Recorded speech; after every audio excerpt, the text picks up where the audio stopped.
Please subscribe to this channel so that we are more enthusiastic in providing the best video for you.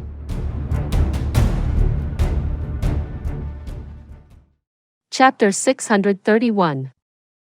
Confrontation. Yi Jiu Kuang sighed longly and said, "I'm afraid both of us will be punished this time after we report this matter back. Perhaps we might even lose our current positions and get replaced by others. But this is not necessarily a bad thing. We can finally concentrate on improving our cultivation." Ren Pingsheng also sighed in response. Old Kuang, the battle back then ended with both sides suffering heavy losses. Feng and you have both entered the elusive world of immortals, while we both entered here by chance and recuperated before joining the illusory manor. How many years have passed since then? Yi Jiu Kuang stared dazedly at the sheet of snow before him and lamented. How many years has it been? I've already forgotten. Ren Pingsheng stood quietly beside him and watched the falling snow. With a heavy sigh, he continued. Actually, I really miss those days. Although our strength was weak, we were still titled as supremes and placed above millions and millions of people. We roamed the martial world domineeringly for decades. But as our strength grew greater, we somehow felt weaker and more insignificant. Old Kuang. Do you think that the stuff they said really exists? Yi Jiu Kuang laughed coldly. Don't forget, even within the manor right now, there are still a few old monsters. This is already an incontestable truth since a long time ago. The two sighed and sighed as they watched the falling snow. Far away, numerous purple shadows floated through the sky. White robes fluttered, and hemp garments drifted. The people of the three holy lands were rushing through the snowstorm. Jun Moxie and Mei Shuayan stepped on the snow-covered ground, gliding effortlessly through the thick snow. Mei Shuayan carried Dongfang Wen Xian on her back. Jun Moxie actually wanted to carry his mother on his back, as per his filial duties. However, the job was forcefully snatched away by Mei Shuayan. You want to be filial, but this daughter-in-law needs to be filial as well. Dongfang Wen Xian, on the other hand, enjoyed the tussle of the two children over her, and as she laid down on her daughter-in-law's back, she felt extremely content. With her daughter-in-law being so gentle and filial, she would definitely be a great helper to Moxie. From what she heard, that brat Moxie already had a few other wives already. This time, she would go back and take a good look at all of them. And she would be using Shuayan as the benchmark. Along the way, Jun Moxie asked curiously, "What is this misty illusory manor? How come I've never heard of it before?" Shuayan. What about the illusory mists in Tianfa? I've gone in there before. Is that the misty illusory manor? Mei Shuayan fell silent for a long time. Her head lowered as she sped through the snowy land. After a while, she spoke. There's no advantage to you knowing these things. If there's a need, I will tell you everything. But right now, our level is still not enough. Jun Moxie made a sound of acknowledgement and did not ask further. However, his heart was filled with countless questions. Mei Shuayan had previously said numerous times, the previous lord of Tianfa and Beast King had met with some kind of accident, and had supposedly entered closed seclusion ever since. Now that I think of it, they must be inside that misty illusory manor. From her words today, they were most likely not in closed-door cultivation. Instead, they should be stuck in the illusory mists. As for the accident, it probably referred to that secret realm. But one had to admit that the tangible mist was truly formidable. His spiritual sense was actually unable to move within the mists. Initially, he thought that it was a natural phenomenon, but as it turns out, it was actually man-made. Jun Xie was somewhat shocked at this revelation. In this world, there were actually so many things that he did not know and could not understand.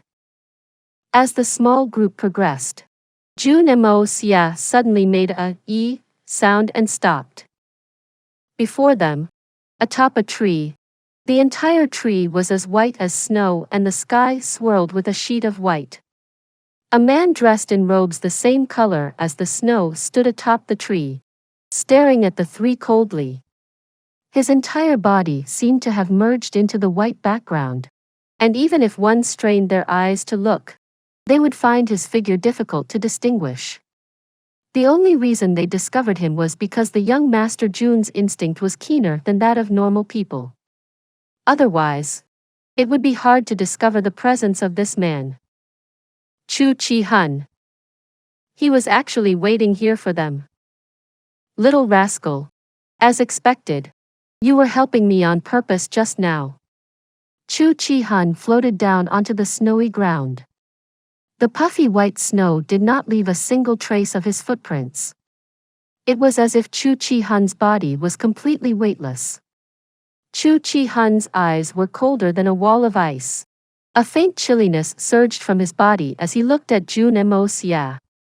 The sentence he spoke seemed as if he'd come to offer his gratitude, but his expression spoke completely otherwise. It was more like he had come looking for trouble. It doesn't count as helping you on purpose. I just don't want you to die so early. Jun Xie replied blandly as he exerted some strength in his legs and the sled shoes under his foot burst apart with a loud paw sound. Against Chu Chi-hun, it was nothing short of seeking death if his legs were bounded with that clunky thing. The reason? Chu Chi-hun was standing in the snow. But he gave one a feeling of intangibility. It was as if his body had disappeared. But at a closer glance, it materialized again. He was not wearing any disguises, but he seemed like a flower in the fog. No matter how one looked, it was hard to see his true appearance. Reason? Perhaps it's because, in this world, the number of assassins that can catch my eye are too little. If the supreme assassin was to one day fall from the sky, then there would be a lot less things that could interest me in this world. Jun Xie was speaking in an extremely calm and ordinary tone as well, but when he mentioned the words, supreme assassin, he placed special emphasis on the words, clearly articulating each one. An extremely heavy atmosphere instantly appeared around him as the words formed. It was like a bright, sunny day was suddenly overcast with dark clouds. At this time, he'd completely thrown away his carefree demeanor. Although his face was calm, his words were exceedingly serious. For this lackadaisical young master, this kind of serious attitude was an incredibly rare sight. This rarely seen seriousness actually looked somewhat suave on his face. Mei Shuayan suddenly felt as if Jun Xie had changed. In that moment, he seemed to be the same as Chu Chi-hun. The two people stood facing each other, none making the first move. It was like two hungry wolves staring at each other on the prairie. Each of them wanted to swallow the other into their bellies. The two was like a pair of incredibly sharp swords, both hanging in the same room. When they left their scabbards at midnight, they would shrill and vibrate, roaring at each other like dragons and tigers. All this was just a fight over which one of them was the sharpest sword. One was an unmatched sharp weapon, the gleam of its edge blazingly glorious. One was one of a mystical kind of weapon, showing off its edge proudly. Both people carried an extreme confidence in themselves. It was the intense belief that they could kill anyone they wished to under the heavens. That's a pretty good reason. Chu Chi-hun, whose figure was covered in the snowstorm, lowered his head and smiled. After that, he raised his head fiercely and his blade-like pair of eyes stared through the swirling snow, directly landing on Jun Xie's face. The one who has been making me into a scapegoat and setting me up, it's you, right? That's not entirely true. It's true that I was the person directly involved in this. But this can't be considered as setting you up. Jun Moxie smiled lightly and continued. I think you should be thanking me instead because I granted your wish to be famous all over the world. An undying legend. As he said this, he lifted his head smugly and his eyes also pierced through the snowstorm like a pair of lightning, directly meeting Chu Chi Hun's sharp gaze. Two pairs of eyes stared intently at each other. The two felt their eyes ache at the same time. Yet neither was willing to give way and maintained the gaze resolutely. It's a pity that the fame you gave me was not something that I forged myself. Chu Chi Hun stared at Jun Moxie coldly. Furthermore, this road of glory is nothing but a road to death, and a path of no return. If it was you, would you feel grateful? If it was up to you to choose, would you have the guts to do something that grand? Jun Moxie looked back coldly at him. You won't dare. But I dare to. Not only do I dare to do it, I have already done it. And not just once. Yet, after I finished the deeds, you were the one who were chased like a dog in my stead. That's the difference between you and me. Therefore, I am better than you. So, it's someone of the same profession. However, to say that you're better than me, stronger than me, you don't have the qualifications yet. Chu Chi Hun stared unblinkingly at Jun Moxie's eyes. Your killing intent may be very sharp, but I am the true supreme of the assassin world. Chu Chi Hun was a supreme assassin and was naturally extremely sensitive to Jun Moxie's killing intent as well. The moment Jun Moxie's original character was unleashed, the first thing that he immediately sensed was that this person was a legendary king-level character of the assassins in this world. Like knows like. But two of a trade seldom agree. This was why Jun Moxie had used the words Supreme Assassin and unleashed his aura. But Chu Chi Hun similarly used the same words to counter. I am the true Supreme Assassin. The Supreme Assassin that the world knows the #1 killer is me. Chu Chi Hun. Not anyone else. And definitely not you. Is that so? But don't you think that your so-called killing intent reeks too much of blood? Jun Moxie slowly took a step forward. With a resounding pang, his right foot landed on the ground. As his right foot landed, Chu Chi Hun, who was tens of zhang in front of him, reacted correspondingly as his left foot took half a step back, then returned again as if he regretted the action. However, the foot had deviated from its original spot. His body turned slightly, showing a bit of his side to Jun Moxie. You don't dare to fight? Jun Moxie's lips curled up slightly. Why are you hiding?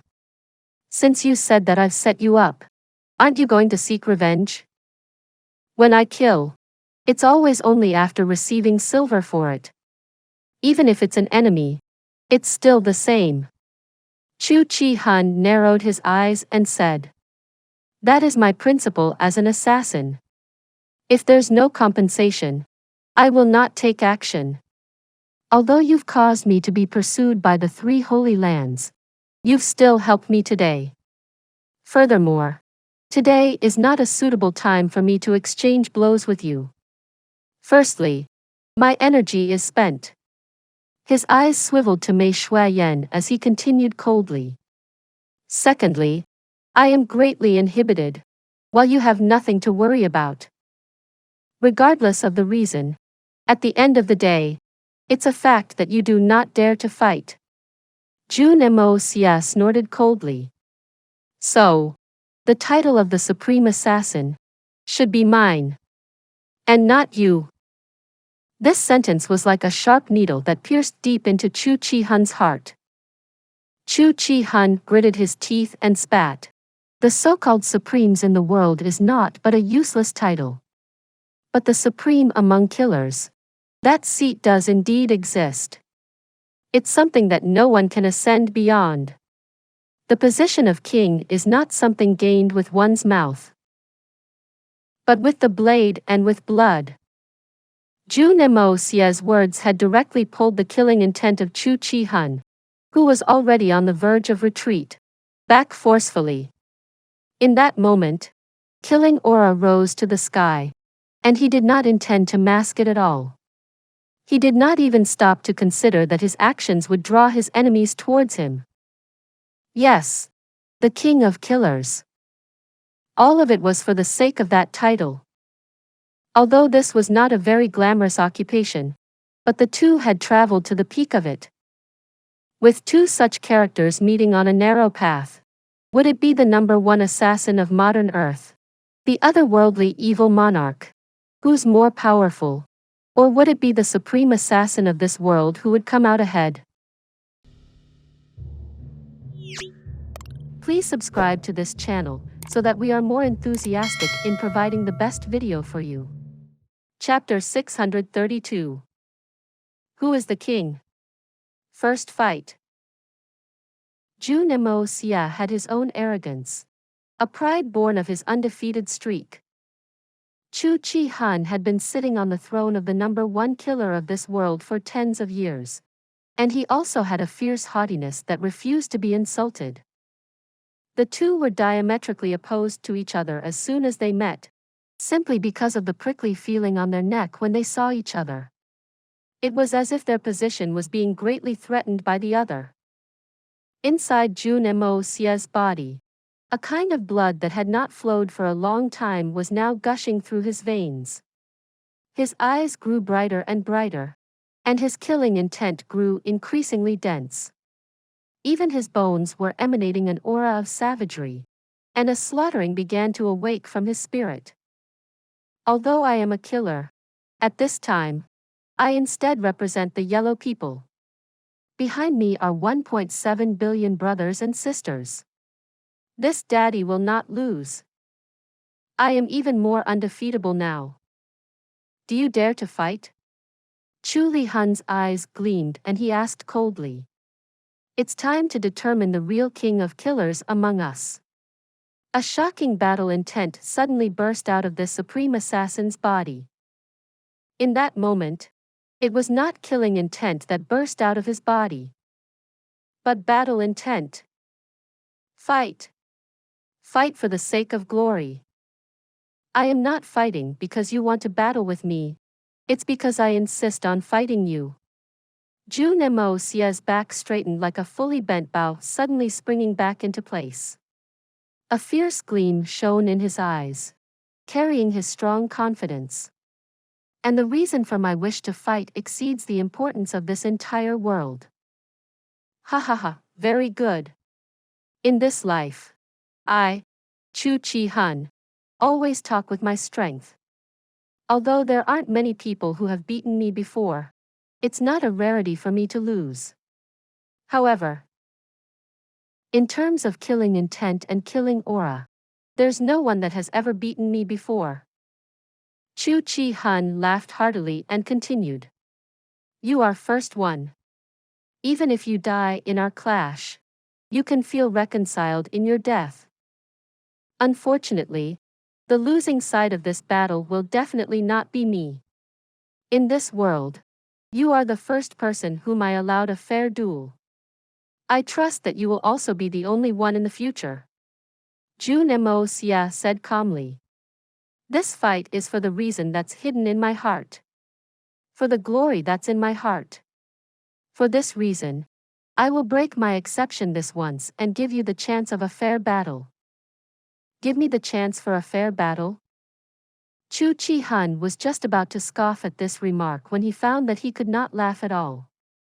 That was because he realized that his opponent was not joking.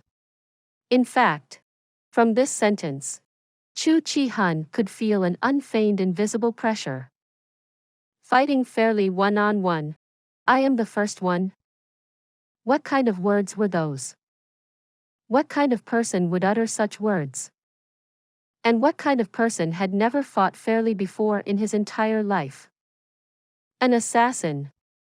And only the most top-tier assassin would live by that code. Only a professional assassin who permanently walks in the shadows, dealing fatal attacks to his targets, would be like this. This was also why, when two proud top-tier assassin kings met with drawn blades, they wished least to use schemes and sneak attacks against each other. Because this fight has completely eclipsed simple things like seeking the death of the other. This was a fight for glory, for honor. Right now, Jun Moxie was telling the absolute truth. He had never faced his enemies in a fair fight, regardless of their strengths. With his myriad of methods, he could easily leap across levels and kill his opponents before they could react. As for the so-called fair fights, in Jun Moxie's eyes, that was simply an exceedingly stupid way of fighting. A battle was, in its purest form, simply a struggle between life and death. The losers were eliminated, while the winners would continue to live on. What use was fairness in such a thing? Regardless of what method one used, as long as they killed their opponent, then they won. Only if one managed to survive would one have the qualifications to talk about fairness. But against Chu Chi Hun today, the significance of this battle caused Jun Moxie to make an exception and say the words, fair fight. An upright and face-to-face battle. Using my name of a descendant of the dragon, and representing the yellow people, I shall claim my crown as the king of assassins fair and square. Follow me. Since we're having a fair fight, we naturally need to find an appropriate location. Jun Moxie's body rose into the air and he drifted through the snow. His body shot through the swirling snow like a bolt of lightning, and his white robes parted the curtain of snow, flashing through. Chu Chi Hun laughed heartily as a trace of admiration momentarily flashed in his eyes. After that, it turned back into a cold, sharp glint again. His body rose up lightly, seemingly illusory and material at the same time. With a light sigh sound, he shot after Jun Moxie. Shui Yan, is anything wrong with Moxie? Dongfang Wen Xian asked with worry as she laid on Mei Shuiyan's back. Her brows were tightly knitted together, and her face was deep in thought. Why did Moxie turn into another person the moment he saw that supreme assassin? Just now. I nearly couldn't believe that that was my son.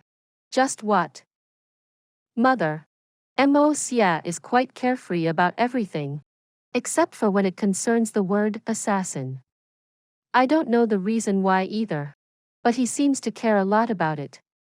Mei Shuiyan said with some worry. Then, this fight. Wouldn't it be a little dangerous? Let's go over and take a look. Dongfang Wen Xian urged. The fame of the supreme assassin was well known, and just his name alone could trump the entire Dongfang family. How could it be a light matter? I will naturally bring mother over to support Moxie. But this fight, I believe that Moxie will definitely not want the help of anybody. I can at least sense this much. Mei Shuiyan reminded carefully. I can also sense that this fight holds great importance for him, as if this was a great dream of his. And this dream has been something that he'd been adamant about for a very long time. Dongfang Wen Xian furrowed her brows deeply and sighed with some heartache. Just what kind of thing happened for a young master of a noble family like Moxie to become like this? Shui Yan. My son must be suffering deeply in his heart, and my heart aches even more for him. Don't worry. Moxie definitely has confidence. Mei Shuiyan sighed lightly, and her slender body rose into the air. Although she was carrying a person on her back, she seemed to be as light as a feather, drifting along with the wind. Behind her, a gentle wind blew all traces of her steps away, completely erasing the fact that a person had been standing there just moments ago. Even when Mei Shuiyan and Dongfang Wen Xian's figures disappeared into the snowstorm, the small wind spiral behind them continued to blow. Although the wind was weak, it blew unabated, before finally bursting apart in midair and completely wiping out all the killing and battle intent in the air left behind by the two grand assassins. Jun Moxie took the lead in front, his body disappearing and appearing from view like a ghost. His body flashed tens of zhang forward each time, and his speed was akin to lightning. However, his steps were firm and smooth like flowing water. His feet did not seem to be touching the ground at all. It would only tap lightly against the tree branches or small grass on the ground as he launched himself forward again. His speed was extremely quick, and his movement was erratic. Chu Chi-hun followed closely behind him. With the 7 zhang gap that Jun Moxie had opened up initially, he was unable to close the distance by even an inch. But Jun Moxie was also unable to pull the distance further apart. Chu Chi-hun's movement technique was actually quite similar to Jun Moxie's yin-yang escape art. When moving at high speeds, his body was also disappearing and materializing, like an immaterial ghost as he chased after the illusory figure in front. Although Chu Chi-hun had yet to close the distance with Jun Moxie, the fighting intent in his eyes was growing more intense. At this time, the two assassin kings had already begun their competition, a contest of skill and movement techniques. Only by having such a high level of speed and agility, along with elusive movements, could one kill their targets unexpectedly. Only with a fast enough speed could one kill before their targets reacted, and then escape the scene. As Chu Chi-hun followed closely behind Jun Moxie, he finally understood why he had become such a good scapegoat for the latter. But even though he knew why it was so, it was impossible for him to clear his name no matter how he tried to explain it. The two's movement techniques were simply too similar. So much so that even he himself felt that if the blame for whatever that fellow committed did not fall onto his head, it would be an extremely illogical affair. It was really too similar. Jun Moxie's techniques were mysterious and difficult to predict, always appearing at places where others would not expect him to. Chu Chi-hun's techniques were also strange and extremely queer. His body also flickered in and out of existence, seemingly disappearing as he wished and appearing suddenly. He left behind multiple afterimages as he moved, causing others to be confused as to where his real body was. The only difference was that Jun Moxie's movement technique carried an indiscernible wispy feel, along with a faint dignified aura. This was something that shouldn't have appeared in an assassin's movement technique. In contrast, Chu Chi-hun's movement technique was more suited to the principles of an assassin. It was strange and elusive, leaving no traces behind as the user shuttled unseen like a ghost, regardless of day or night. There was another huge point of similarity between them, that was, regardless of whether they were soaring through the air or leaping over obstacles, their postures would always adjust instinctively to the most optimal position for attacking and defending. Their hands were placed at the point where they could draw their swords in the fastest time. Their arms and legs could strike out instantly with multiple fatal attacks without losing any momentum. Although they were running at full speed the entire time, the two assassins had been keeping a very close eye on each other's movements. From the very onset, they'd both developed a deep admiration for the other's skill. It was like how one spent great effort to reach the peak of a mountain after climbing past countless people and was just feeling proud of themselves, when they suddenly saw that on a mountain peak opposite them, there was also another person standing proudly there. While there would be a sense of hostility and competition, the two who'd reached the peak would also have a "so I'm not alone" kind of happiness in their hearts. This was a very strange kind of mentality. Truthfully, Whether it was Jun Moxie or Chu Chi Han, the strength that these two held was definitely not the highest in this world. When compared to peak experts, they were definitely inferior by more than one level. However, the vigilance, judgment, calculation, and intuition of these two had truly been honed to an unassailable level. In that moment, a single thought rose in the two's hearts simultaneously: if I win, I must win beautifully. If I lose, I must be utterly convinced with the loss. Please subscribe to this channel so that we are more enthusiastic in providing the best video for you. Chapter 633. Battle of the Kings of Assassins. The dense forest flashed past like a scenery. The grass underfoot passed with a single leap, and the huge stones from the mountains were thrown far behind them.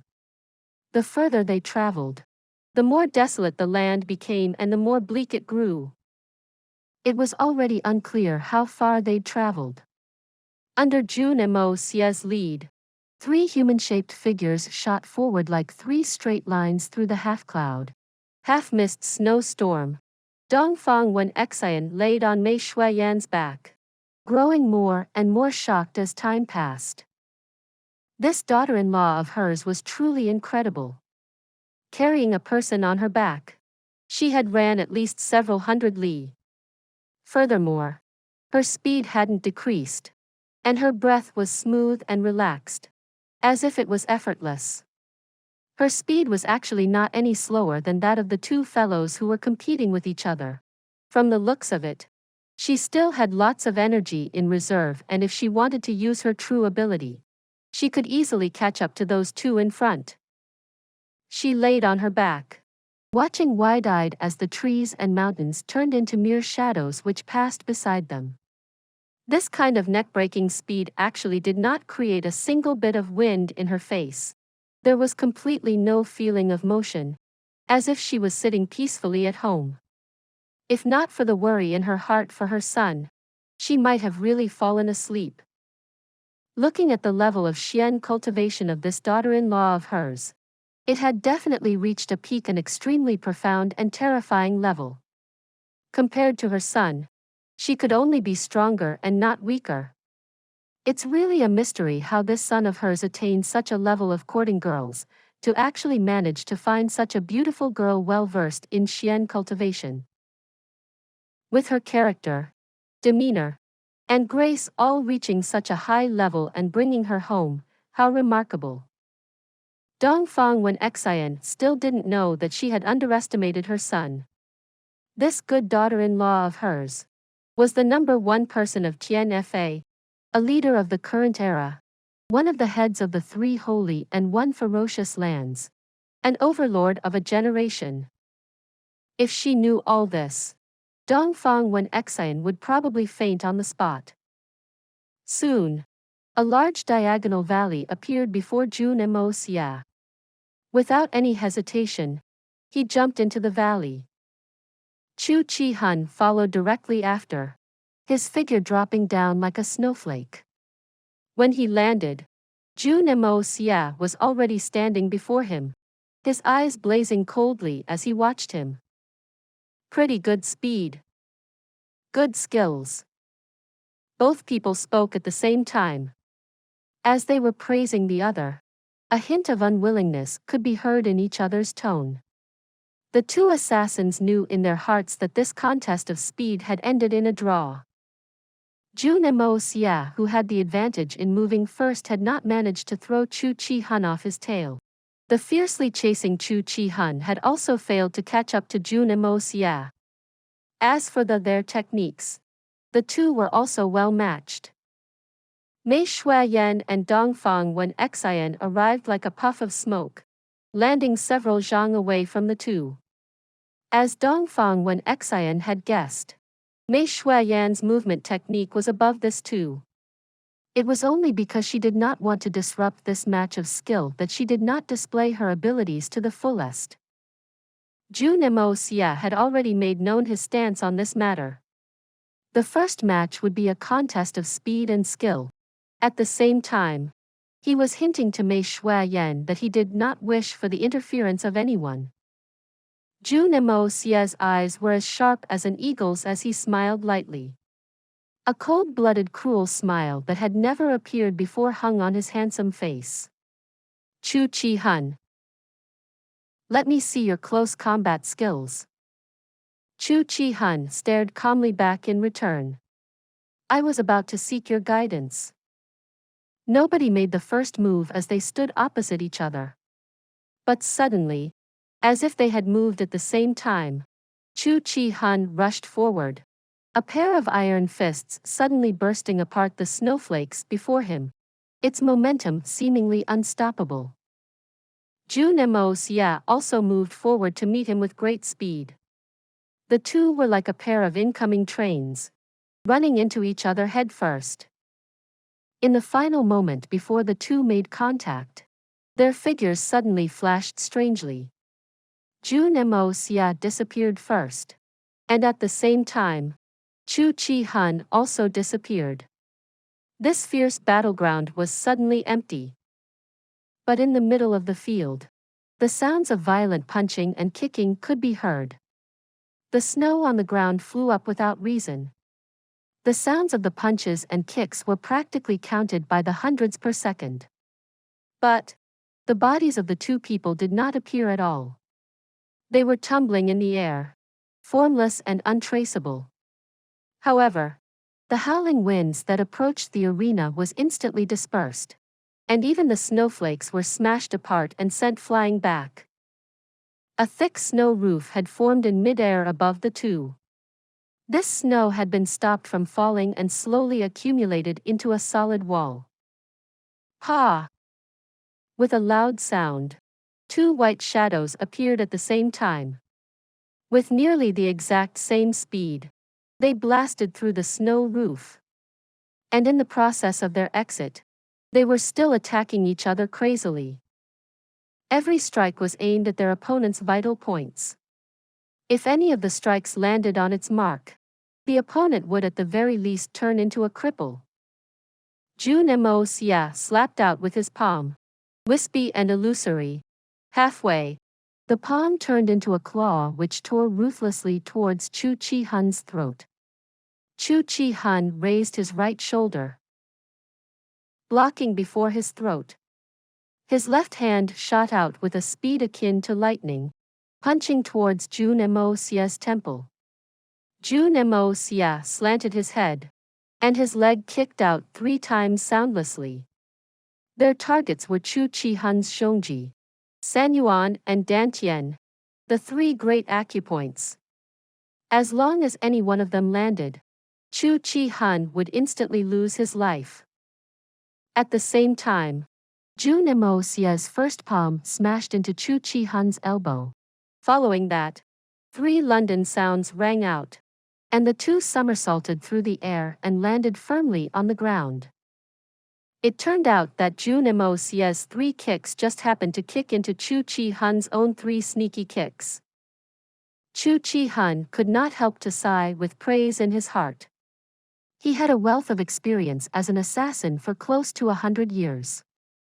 After every job, he would always think hard and long about how to improve his techniques and style. Yet, he was still unable to gain any advantage over this kid. The battle was not over yet. In fact, it had only just begun. Jun Moxie had only just stabilized his step when his body swayed and he turned into a gust of wind. Chu Chi Hun snorted coldly. This time, he did not use any movement techniques. Instead, he began to spin rapidly on the spot like a top. His hands and legs were like the arms of the 1,000 hands Guanyin, covering his entire body so rapidly that they looked like numerous layers of blossoming lotus flowers, protecting him and counterattacking with full strength. A turbulent wind was stirred up around Chu Chi Hun, wrapping him in a small tornado. Numerous streams of chi blasted out of the tornado, launching attacks in all directions continuously, including the top and bottom. The tornado drew in all the snow in the area, pulling it in until it became a thick white pillar of snow dragon, dashing madly through the 9 heavens. Pang pang pang. A series of heavy impacts rang out, along with the sounds of loud explosions. Finally, a muffled snort. The snow pillar suddenly disintegrated, and Jun Moxie's body appeared. Chu Chi Han, who was standing opposite him, took 3 steps back, and his shirt was torn apart. A clear palm print surfaced slowly on his chest, and 2 deafening sounds rang out behind him. 2 palm-shaped pieces of cloth dropped from his robes. Chu Chi Han grunted coldly, sucked in a breath of air and suddenly roared, "You'll take a strike from me as well." His body rose up and he suddenly disappeared in midair. This time, it was Jun Moxie's turn to defend. Jun Moxie did the same thing as Chu Chi Han earlier. He did not use his movement technique to disappear, and instead began to step around rapidly. His 2 legs constantly changed his position with extremely speed, and his body suddenly rose and fell. When his body rushed up, it reached a height of 10 zhang, but when he landed, it was only the size of a midget. The continuous banging sounded like the wind blowing on lotus leaves and rain beating down on banana leaves. Clustered and endless. Finally, with a light hey sound, Jun Moxie's body suddenly slid out 7 zangas if he had stepped on a water slide. At the same time, Chu Chi Han appeared on his original spot, his eyes revealing a trace of disappointment. 2 almost indiscernible sounds rang out lightly. A palm print had appeared on Jun Moxie's left shoulder, and 2 faint pieces of fabric could be seen on his calves. Chu Chi Han's 2 strongest strikes had forced Jun Moxie to jump 10 zhang into the sky. Because of that, the 2 strikes that were supposed to land on his back was smashed onto his calves. The match of close combat has been lost by me. Chu Chi Han seemed somewhat depressed, but he lifted his head nevertheless. Although one could see the disappointment in his face, there was no regret in his eyes. His eyes were still blazing with battle intent, but yet, it was still as cold and calm as ice. "You let me win, but this was a narrow victory."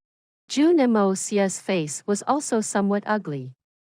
He had used the 8 trigrams swimming body palm, Shaolin dragon subduing hand, 18 arhat hands, and even the tan kick, hung jie, and the long fist style, switching between a total of 37 martial styles, to barely block Chu Chi Han's storm-like attacks.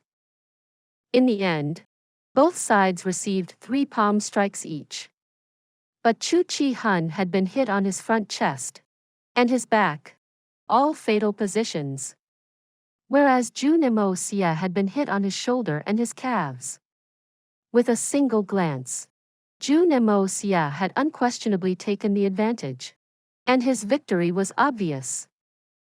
In a real life and death fight, Chu Chi Han would have died without a doubt, but Jun Moxie would also be heavily injured and maimed. Although being crippled was better off than being dead, it was still not a complete victory. Thus, when Jun Moxie said that it had been a narrow victory, it was truly a sentiment from his heart. Of course, if it was a real life or death battle, as long as Jun Moxie used his yin-yang escape art, or his power of the 5 elements, he could have obtained victory with ease. But this fight concerned the title of the King of Assassins. Therefore, Jun Moxie wanted to rely on his own skills and beat Chu Chi Han convincingly. Otherwise, he wouldn't understand why he lost even if he lost, and this proud supreme assassin would never be appeased even in death. Sword. Chu Chi Han raised his hand. An Autumn Dew invincible sword appeared in his hand with a dreamy light shining on it. The edge of the blade seemed to be flowing with sharpness, and the entire sky of snow merged with his figure into a perfect dreamlike scenery. Victory or defeat will be decided with this battle. The winner lives, and the loser shall die. Chu Chi-hun said coldly as a keen gleam shone in his eyes. If that's so, you will lose without a doubt. Jun Moxie smiled and stretched out his palm. With a soft clang, a bright, clear, and resonant keen rang out. An unparalleled sword chi rushed upwards into the sky, appearing abruptly in Jun Moxie's hand. The handle of the long sword sat quietly in his hand. The sword's blade was silvery bright and exceptionally brilliant. A faint scarlet light reflected from its surface. The sword's chi flickered erratically, and an inexplicable aura surged from it, dignified and lofty.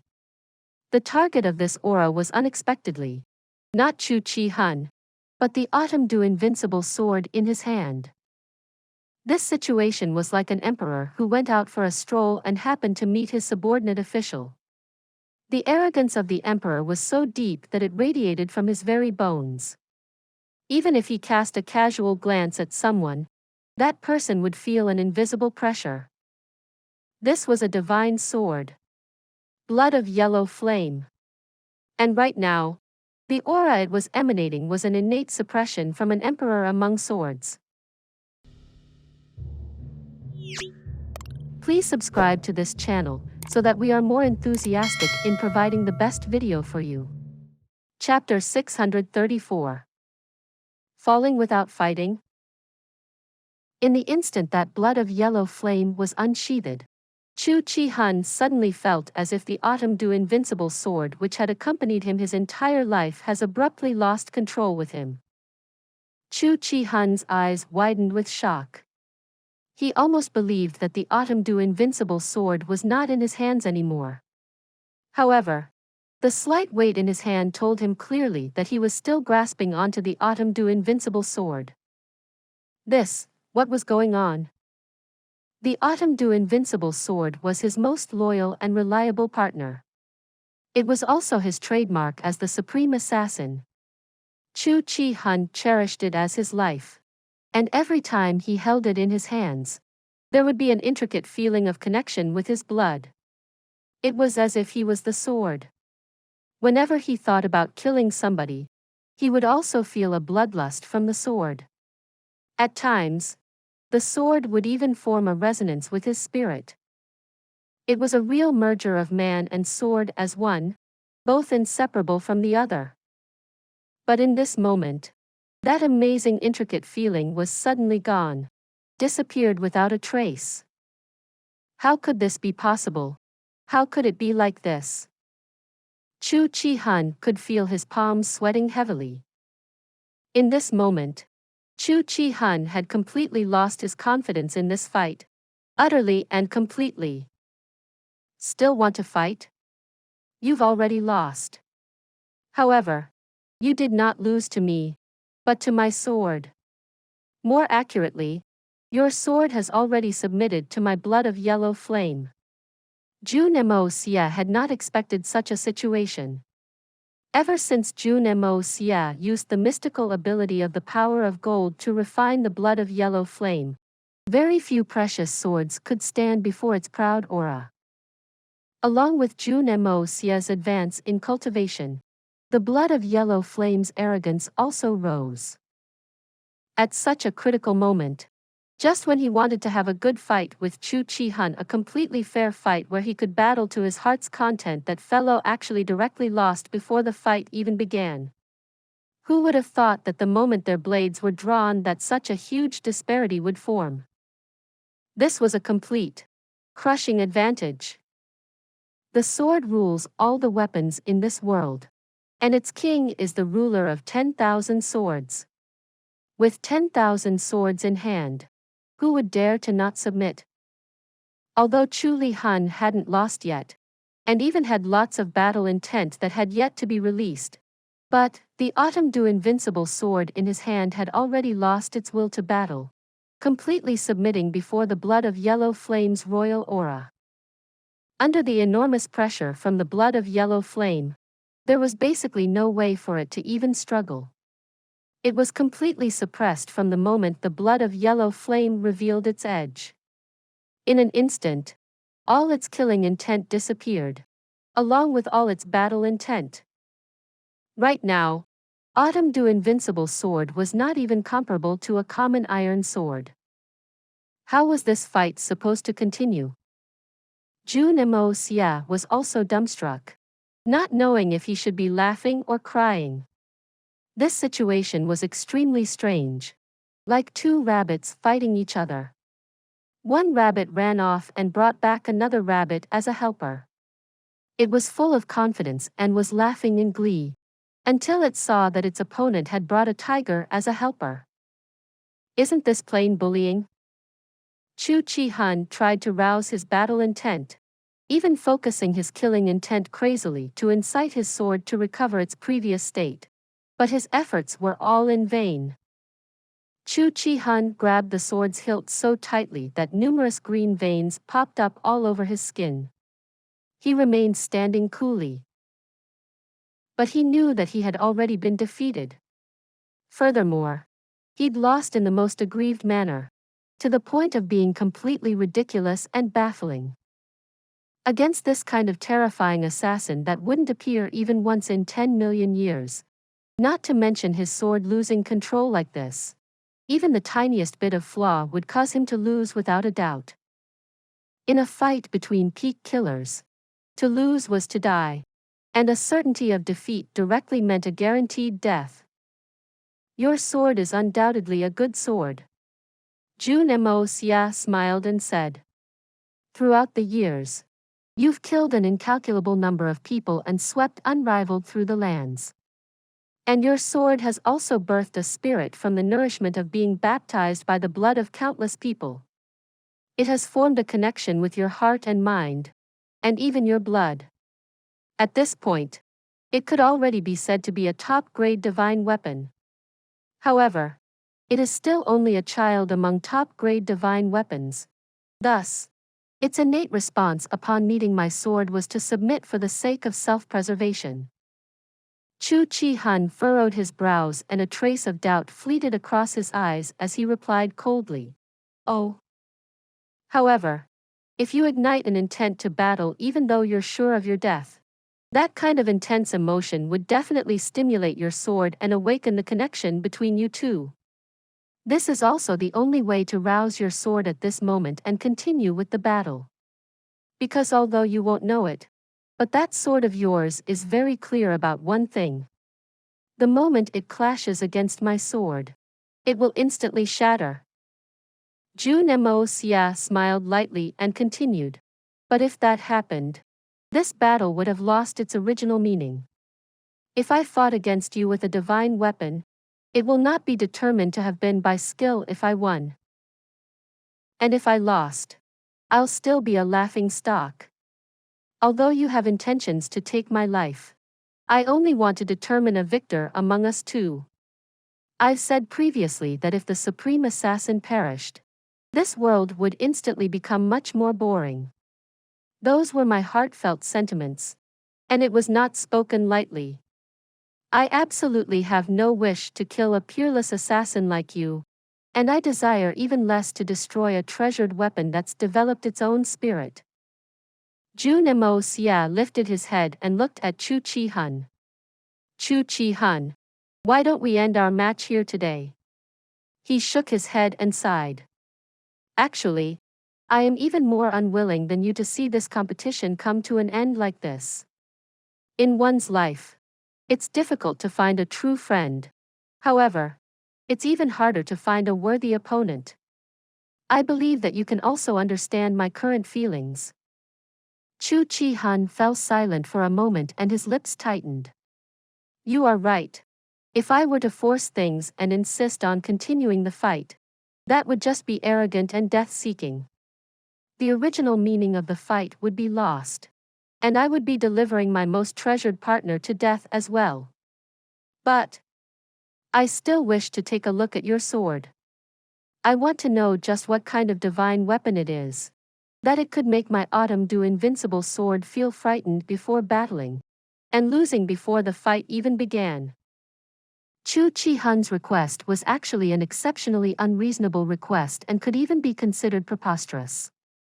A sword that perfected suited an assassin was simply equivalent to a second life to that assassin. How could it be something that others could see as they pleased? The same went for Chu Chi Hun's Autumn Dew invincible sword. How could it be taken out and shown to others so flippantly? Not to mention that this was Jun Moxie's blood of yellow flame. Honestly, Chu Chi Hun also knew that his request was quite absurd. In fact, even if Jun Moxie rejected him, it would be within his expectations. However, he still looked resolutely at Jun Moxie because he was unconvinced with his loss. Both our strengths are roughly on the same level. Why should it be I who should lose because of the difference in my weapon? Just what was so different about your sword that even the Autumn Dew invincible sword would submit to it completely, even losing the battle before it was fought? Chu Chi Hun, who had already formed a bond with his Autumn Dew invincible sword, did not covet Jun Moxie's divine weapon. However, his curiosity had reached an extreme level. Otherwise, he would not have made such a presumptuous request. To this request, Jun Moxie only made a dull sound in his throat in acknowledgement as he lifted the long sword in his hand lightly, brought it to his lips and asked lightly, "This fellow is unconvinced about his loss and wants to look at you. Can he?" His voice was light and gentle, as if he was coaxing a child. The blood of yellow flame quivered and a sharp sword cry rang out. Even Chu Chi Hun, who was standing opposite, could clearly hear the arrogance and pride. Jun Moxie smiled and beckoned at Chu Chi Hun. "You may take a look, but only by my hand." At this time, Mei Shuayan and Dongfang Wen Xian had just walked over.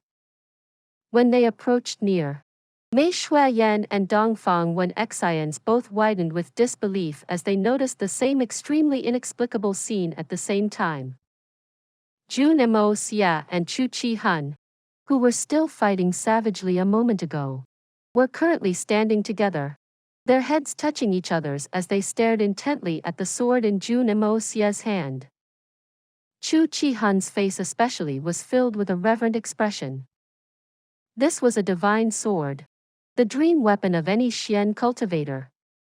This was a good sword that was perfect as a companion to accompany a warrior their entire life.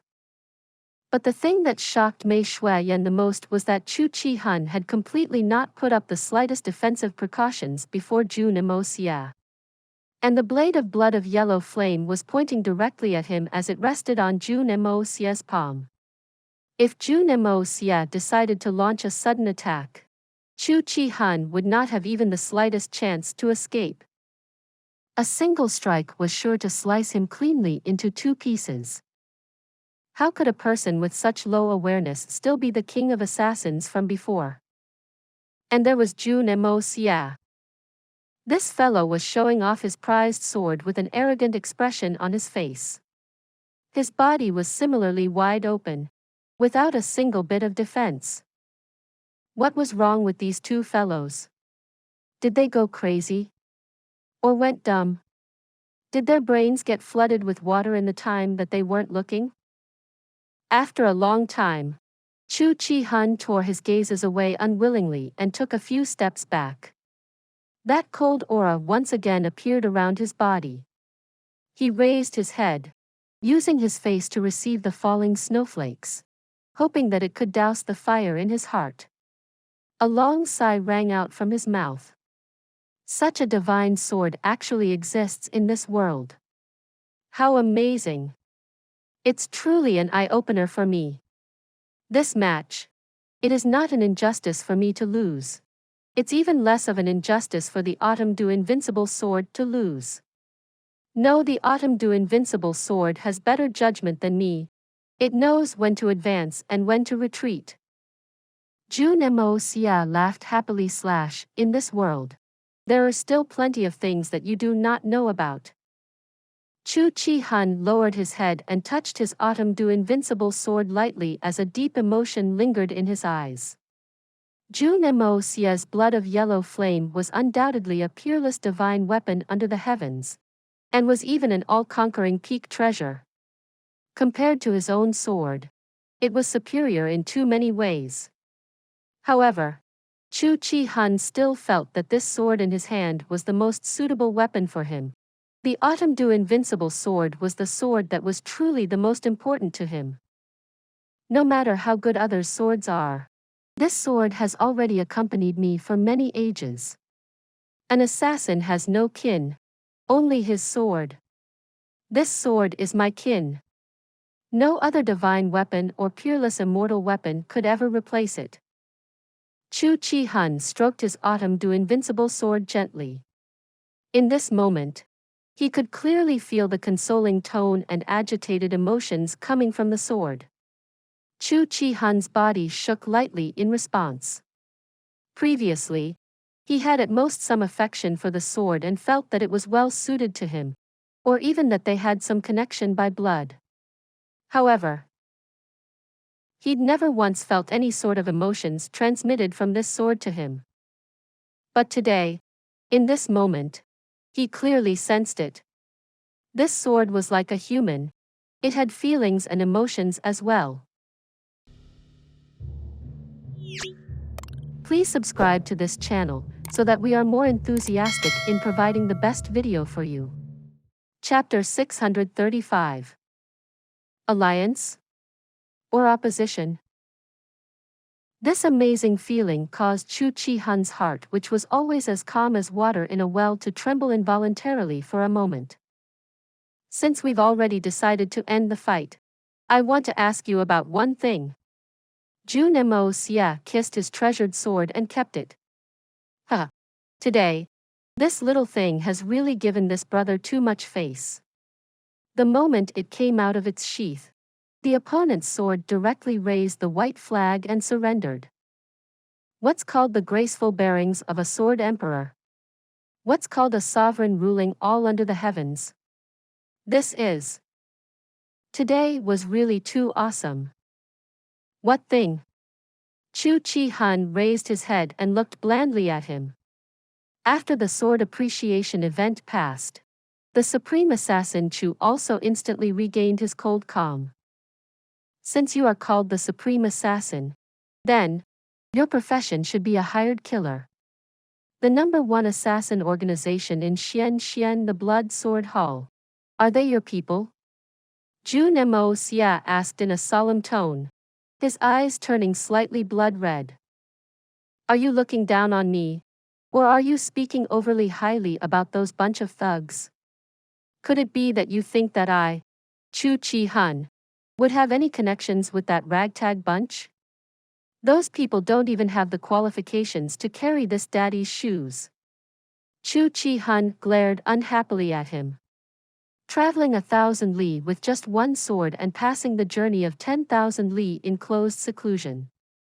One man, one sword. I enjoy my fill of loneliness and slaughter. That is me, Chu Chi Han.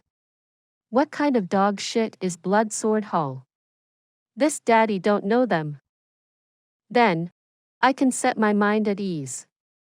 I'm glad that they have nothing to do with you.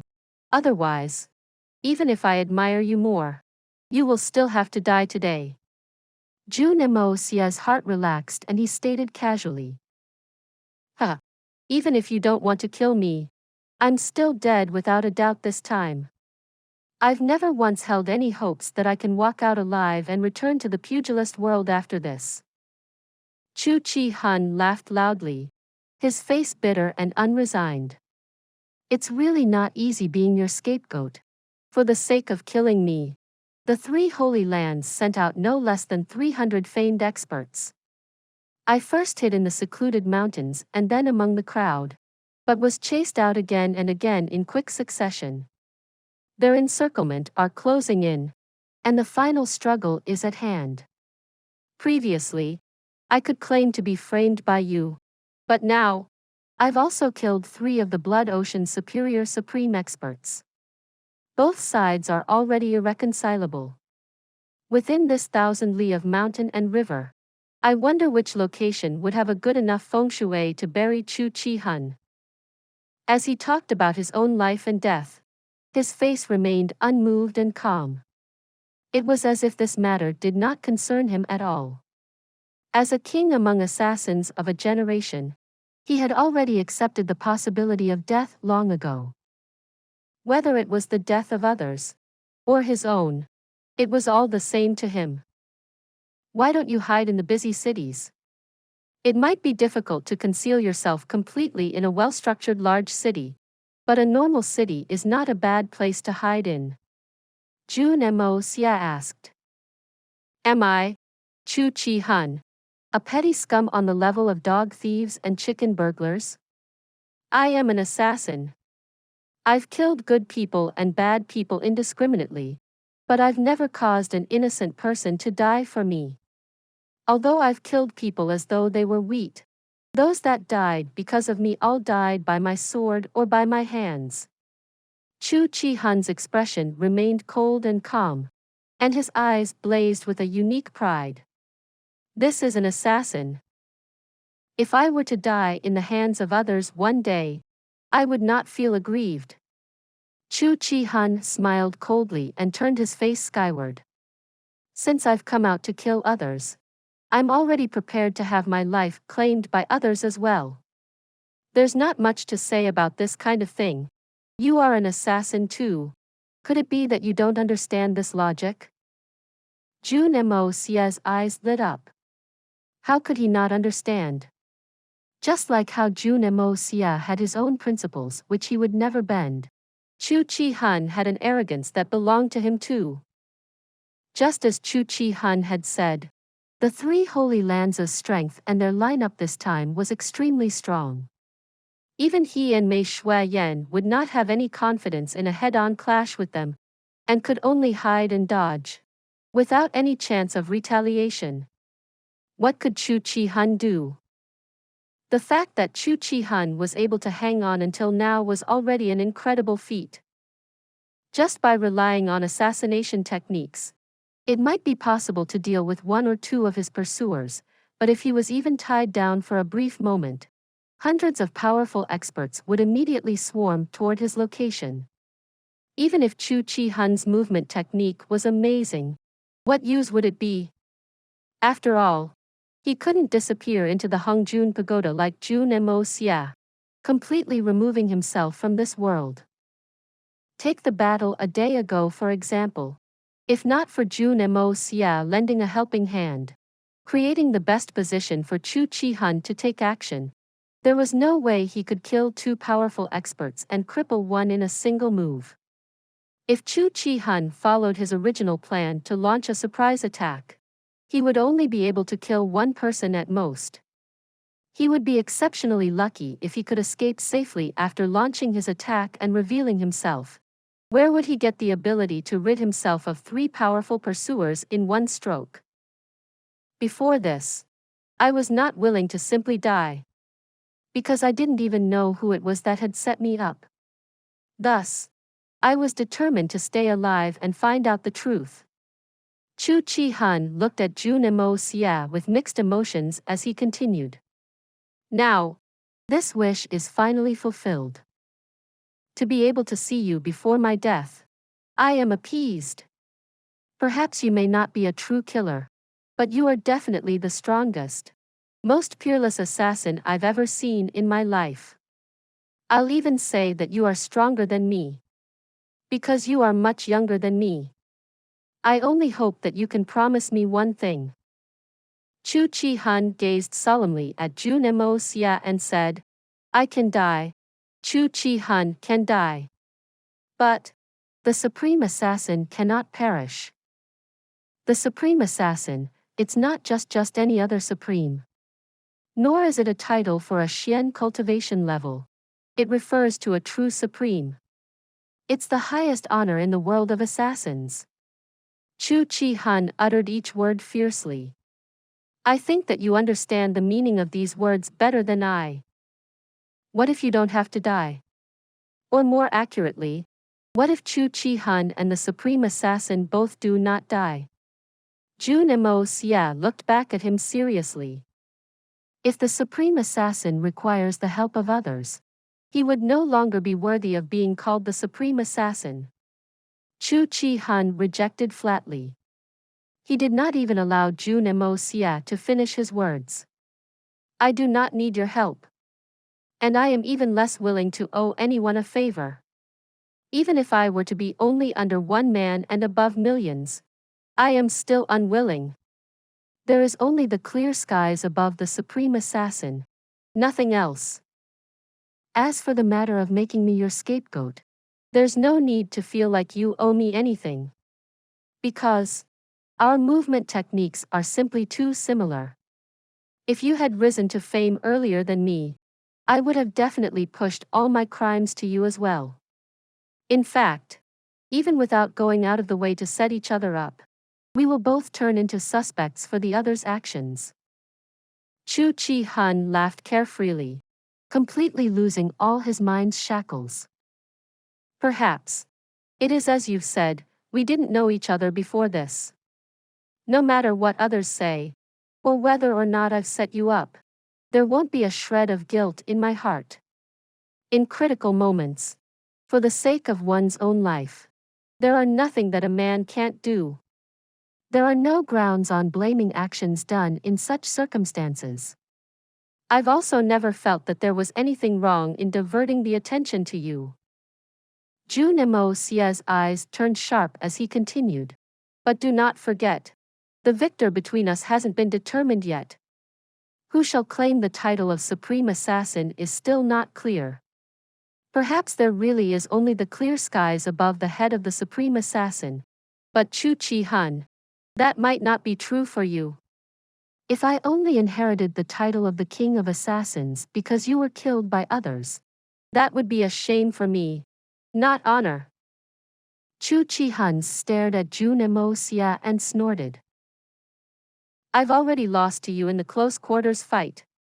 You can go ahead and claim the title with a peaceful mind. But are you truly willing to give up the title of Supreme Assassin just like this? Although others might not know of the circumstances, but are you truly reconciled to it?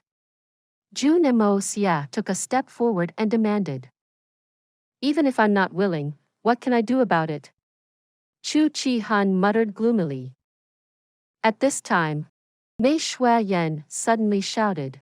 Moxie. There are many experts rushing here not far away. It seems like your bat earlier attracted someone's notice. Let's switch to another place to talk. Chu Chi-hun's face turned frigid as he tightened his hands around the hilt of his sword.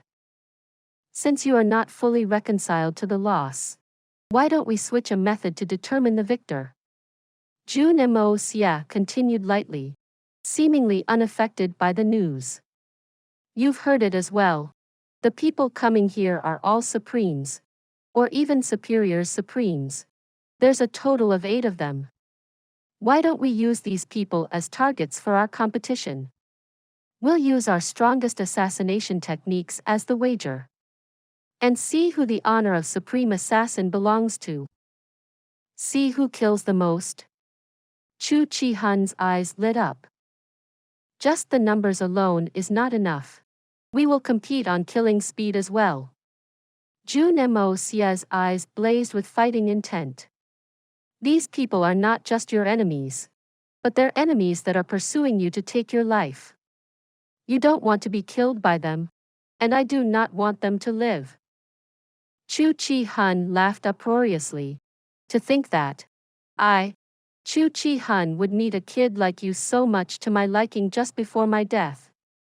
This is considered a great happiness in life as well. Fine. We'll use this match to determine who will claim the honor of the title of Supreme Assassin. Chu Chi-hun and Jun Moxie's body disappeared along with the laughter, completely vanishing into the snowstorm. Only the snowflakes could be seen falling softly on the ground. Mei Shuayan sighed lightly and with a wave of her hand, a large hole appeared on the snow peak behind her.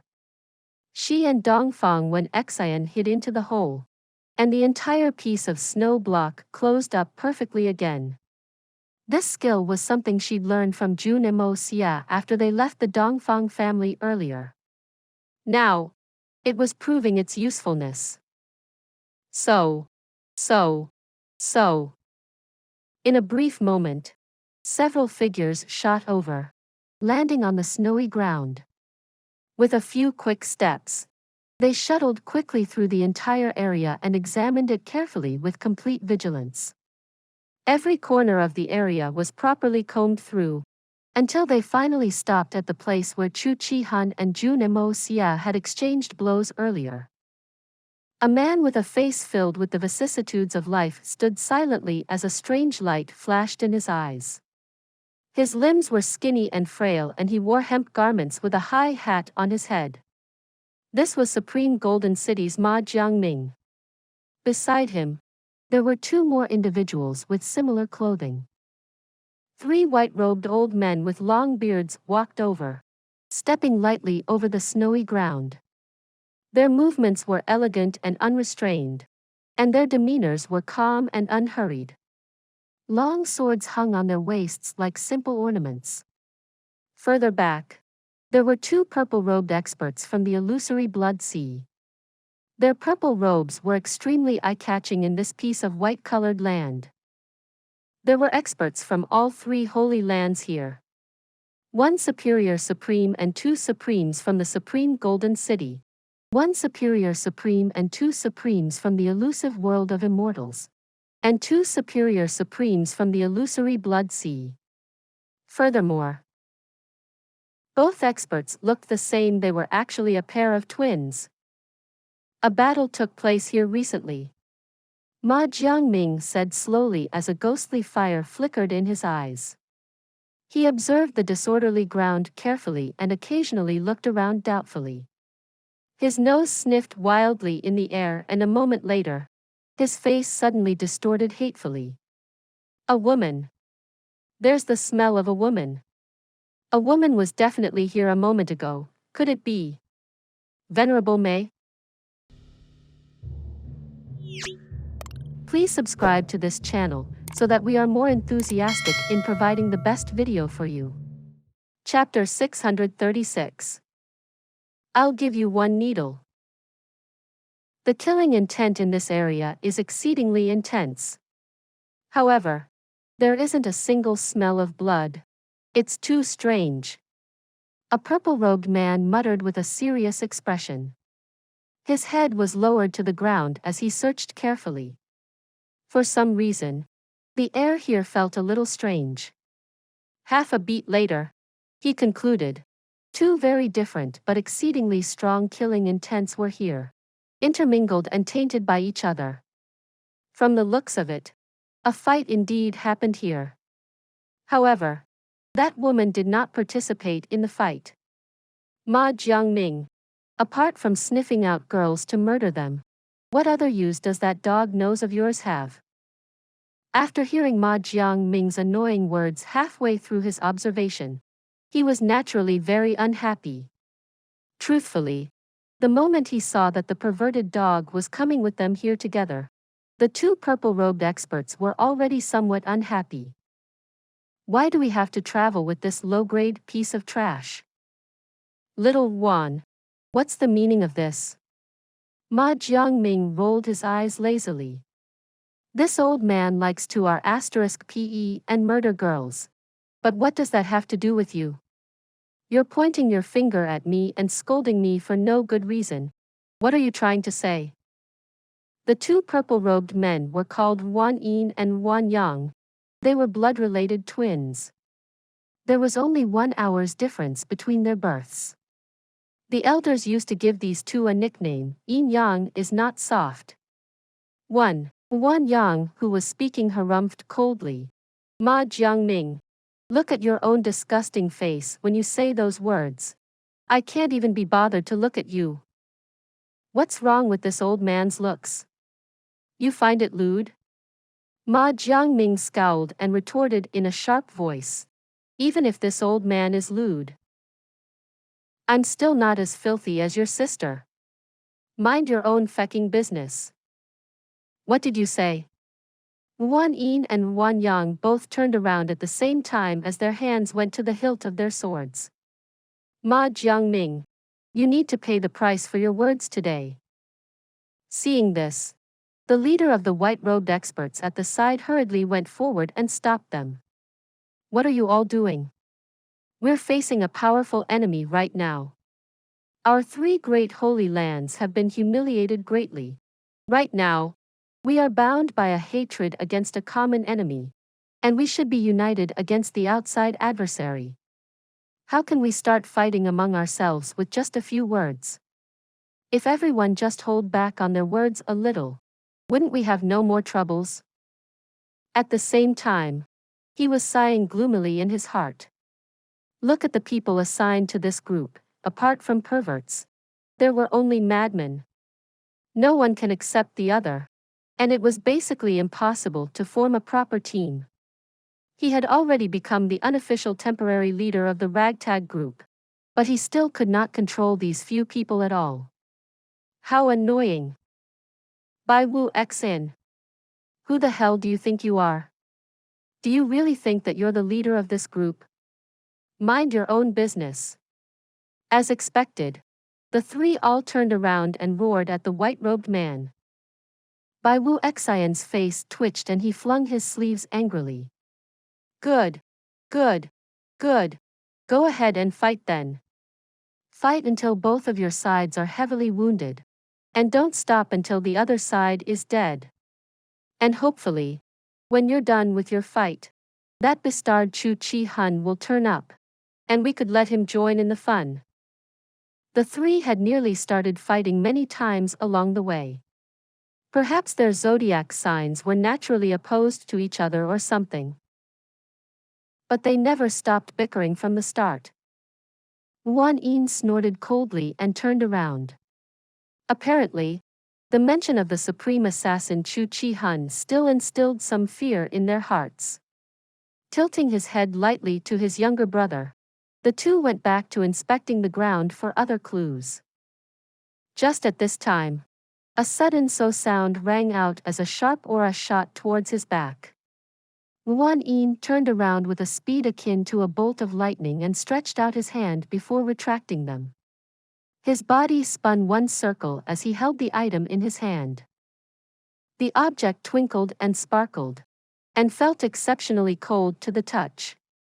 The moment it was grabbed, it flashed for a moment and melted. This was actually a tiny ice needle. A face filled with ancientness, but the heart is not old, hiding a dagger in a smile mercilessly. Could this be Ma Jiangming's soul chasing shadowless needle? Wan Yin was immediately enraged as his body shot backwards. With a shu sound, a slender sword appeared in his hand. Sword light flashed and hacked towards Ma Jiangming as he roared, "Old bastard surnamed Ma. You're truly despicable. This daddy has been magnanimous and let you off, but you actually still want to sneak attack me." Although Wan Yang did not know what had happened, seeing his elder brother's outburst, he instantly sensed the rage in his brother's heart. As the saying went, the hearts of brothers are connected. Without even thinking, he drew his sword as well and followed right behind his brother, bellowing like the thunder as he stabbed towards Ma Jiangming. Although Ma Jiangming had been at odds with the two Wan brothers throughout their journey, he was still someone who could see the big picture. Besides, both sides had their own inhibitions and did not truly break out in a fight. At this time, he was completely unguarded against them. But who would have thought that these two would actually disregard their current situation and directly attack? Caught completely by surprise, Ma Jiangming was nearly torn apart by the two brothers' combined attack. With lightning-quick reflexes, his body flew outwards with a schwa sound. This close shave had caused all the hair on his body to stand on its ends. The cotton robe on his body had been split open, and even his undershirt had been hacked in two, revealing his skinny and bony chest. A line of stark red line could be seen on his chest. evident of him being hurt by the sword chi. With just a few millimeters of difference, his chest and stomach would have been split open. The more he thought about it, the more frightened he became at how close he had been to dying. Ma Jiangming felt as if he'd walked right by the gates of hell, barely missing it. His hair bristled fiercely as his eyes turned red. Wan Yin, Wan Yang, you two were actually so vicious as to attack fatally over a verbal dispute. Do you think that this old man is scared of you? He reached for the hilt at his waist, and a long sword appeared gleaming in his hand. Then, with a flick of his left hand, countless hidden iron needles appeared in his palm. Roaring savagely, the two sides started to fight fiercely. The two Wan brothers were even more enraged at this point. Do you think that this daddy wouldn't know that it was you throwing sneak attacks at us? You're actually so shameless. But you still dare to argue so innocently. What a hypocrite. Loud clanging sounds rang out as the three began a grand battle. This anomaly, not to mention the people from the elusive world of immortals and Bai Wu Xian, even Chu Chi Han, who was hiding in the shadows and preparing to attack, was shocked speechless. What just happened? It was clearly just a verbal argument, but how did it suddenly become a deadly fight? The group was fighting among itself to the death. Just what was going on? Grand Assassin Chu had borrowed the cover of the snowstorm and sneaked over, preparing to launch his first strike. He had already identified his targets. This Ma Jiangming and the Wan brothers obviously did not see each eye to eye, so he could use this point to pick them off. But who would have thought that before he could make a move, the three would suddenly start fighting among themselves? And it was clearly not the kind of probing attacks in small fights. This was a true battle where both sides launched their attacks with full force to kill. For experts with cultivations at the superior supreme realm, it wasn't possible for them to be so idiotic, right? Not to mention that there were powerful enemies that could attack them at any time. At these kind of critical moments, the three were actually careless enough to fight among themselves. Chu Chi Han could not understand their behaviors, especially Ma Jiangming's. Their quarrels had already been broken up with others' advice. And furthermore, he's only one man while the other side had two. Was there a need to go do such a stupid thing? Could it be that this ancient-looking fellow had gotten addicted to looking for trouble? He'd never seen such a retarded superior supreme awe. But what he didn't know was that Ma Jiangming was the one who was the most wronged here. The ice needle that Wan Yin had been hit with had not been shot by Ma Jiangming. It was the work of Jun Moxie, who was hiding in the shadows. Ma Jiangming obviously did not know what had happened, and was incredibly enraged at the moment. When he saw the three people quarreling, with young Master Jun's good character, along with his principles of inciting havoc, flame fanning, and adding oil to a fire, how could he miss the chance to make his move? The more you fight among yourself, the better. It'll be the best if it can turn into a life or death hatred. That would be even more enjoyable. Fight. Fight. I'll be happier if you both end up killing each other. The two grand assassins laid in wait in the darkness, preparing to strike at any moment. Chu Chi Han made use of everything in his surroundings, and his strange techniques, hiding himself perfectly. As for Jun Moxie, he directly used the yin-yang escape art and disappeared without a trace. He'd already made his move. And the effects of this move were immediately made apparent. It was absolutely amazing. Ma Jiangming was just one person, and naturally was not a match against the two superior supreme brothers' combined assault. But how would Jun Moxie allow him to lose so easily, dousing this internal fire that he'd managed to start after so much effort? What a great waste that would be. Ah! How unsatisfying. Ah! It'll be such a great pity for his great skills. Ah! Holding a big ball of snow in his hand, Numerous ice needles continuously shot out from young Master Jun's hand. The trajectory of these ice needles were extremely strange, and their angles were unpredictable and weird, causing the Wan brothers to scream and cry with pain in extremely wretched states. Ma Jiangming, who was fighting solo against two, only felt stronger and stronger as the fight progressed. It was like wherever his sword pointed, the Wan brothers would panic and fall back. With his mood greatly lifted, he could not help but laugh arrogantly. Bai Wu Xian tried to break them up with his words, but it produced no effects. Nobody bothered themselves with this temporary leader. In the end, he could only stand helplessly by and watch the show. Only, he hadn't expected that the three's fight would escalate and grow more and more intense.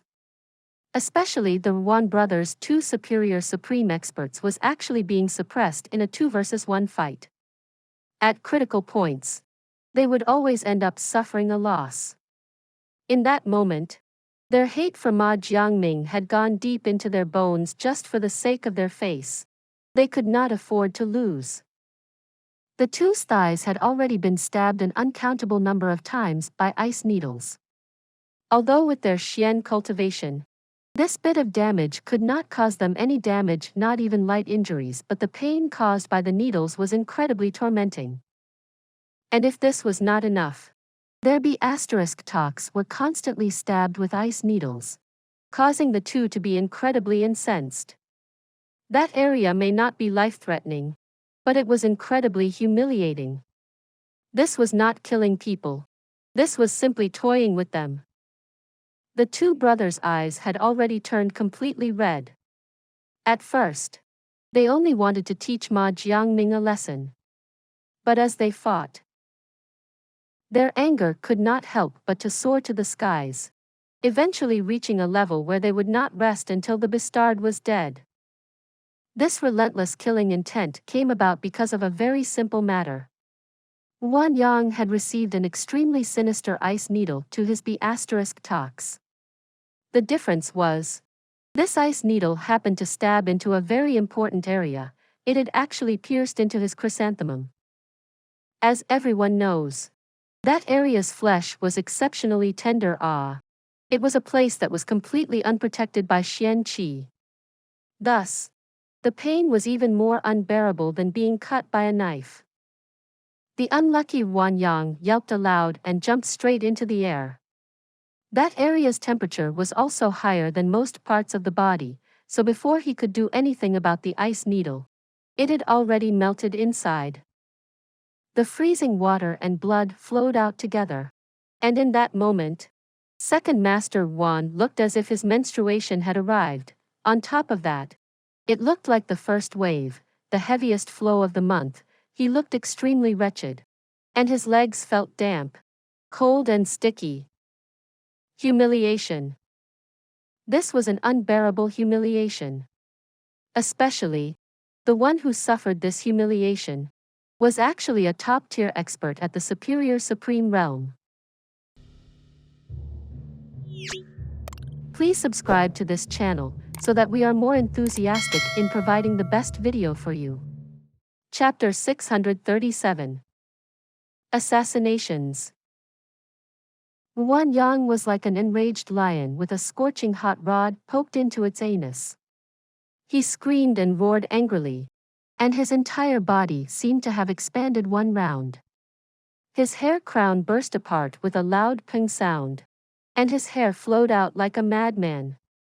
It was as if all the water in the seabed had suddenly encountered a hurricane. Ma Jiangming, you foul beast! You piece of trash! Come and die for this, daddy! You sneaky bastard! Second Master Wan roared with rage. His eyes were opened wide crazily, and he focused completely on attacking without bothering with his defenses. This was an all-out attack without regards to consequences. A full crazed attack. It's done. Jun Moxie withdrew himself from the fight happily. Going by the current demeanor of this three, they would definitely not rest until one side was dead. This young master's first step had been accomplished. How is it? This young master's methods are not bad, right? Did you see that? Jun Moxie transmitted his voice arrogantly into Chu Chi Hun's ears. His voice carried the airs of a supreme war strategist planning the victory of his armies from thousands of li away. In any case, his voice sounded extremely coarse and lewd in this instance. What? You're saying that the three's fight was orchestrated by you? Chu Chi Hun was stunned for a moment, and very nearly revealed himself. He was hidden expertly behind a withered tree trunk, and he was prepared to attack at any time. As the snow and wind swirled powerfully, no one noticed that a god of death was hidden less than 20 zhang away from them. Naturally, this young master had only employed a small trick, and those three are now biting at each other's necks like rabid dogs. Jun Moxie dragged his tone pretentiously, like an artist that was extremely proud of his work. Just how did you do it? Chu Chi Han was incredibly curious. This was not just deploying a few small tricks. It was practically a miracle. Without any trace or sound, he caused them to start fighting among themselves as if they were mortal enemies. The most terrifying thing was that this young master had not even revealed himself yet. If we can use our wits, why use brute force? This young master had always possessed a multitude of methods. This young master had only imitated the way Ma Jiangming uses his concealed weapons, and then threw an ice needle up that second master Ruan's chrysanthemum. And they've started fighting so fiercely. Ha ha ha. How thrilling, ah. Jun Moxie continued to laugh smugly. Chrysanthemum? What chrysanthemum? Chu Chi Hun was, after all, just a native of the Xian continent. How would he understand the intricate usage of these advanced words? His head was cocked to one side as he mumbled in his heart. Do chrysanthemums grow on people's bodies? What's the use of poking the chrysanthemum? If everyone was carrying a chrysanthemum, perhaps he should carry a few hundred of them on his person when he goes out next time. It means the anus, understand? Such a poorly read and innocent person. To think that this young master's dignified self had to be forced to utter such uncivilized words. Jun Moxie shook his head and smiled evilly. However, he still seemed to be in an excellent mood. Don't you think that that area's shape is similar to a fully blossomed chrysanthemum flower? Remember this. Just use chrysanthemum to refer to that word next time. It shows your cultured mannerism. Chu Chi Hun nearly sputtered aloud, and his expression was rent with mortification. This old man had indeed never once properly observed that area. Besides, why would a grown man go and observe that place for no reason? Wouldn't one have to be bored to the point where their nuts ached to think of such things? Just taking one look at that disgusting area would usually leave one unable to eat for 3 days. Moreover, it was nearly impossible to observe one's own chrysanthemum. It was no wonder that the dignified Wan Yang would suddenly go crazy in the middle of a fight. So that was the case. No one would enjoy being poked in that area so abruptly. This was no longer an issue of pain. It concerns the pride and face of a superior supreme expert. An expert of that level was suddenly poked in the, chrysanthemum. Chu Chi Hun suddenly felt that he'd been immensely lucky.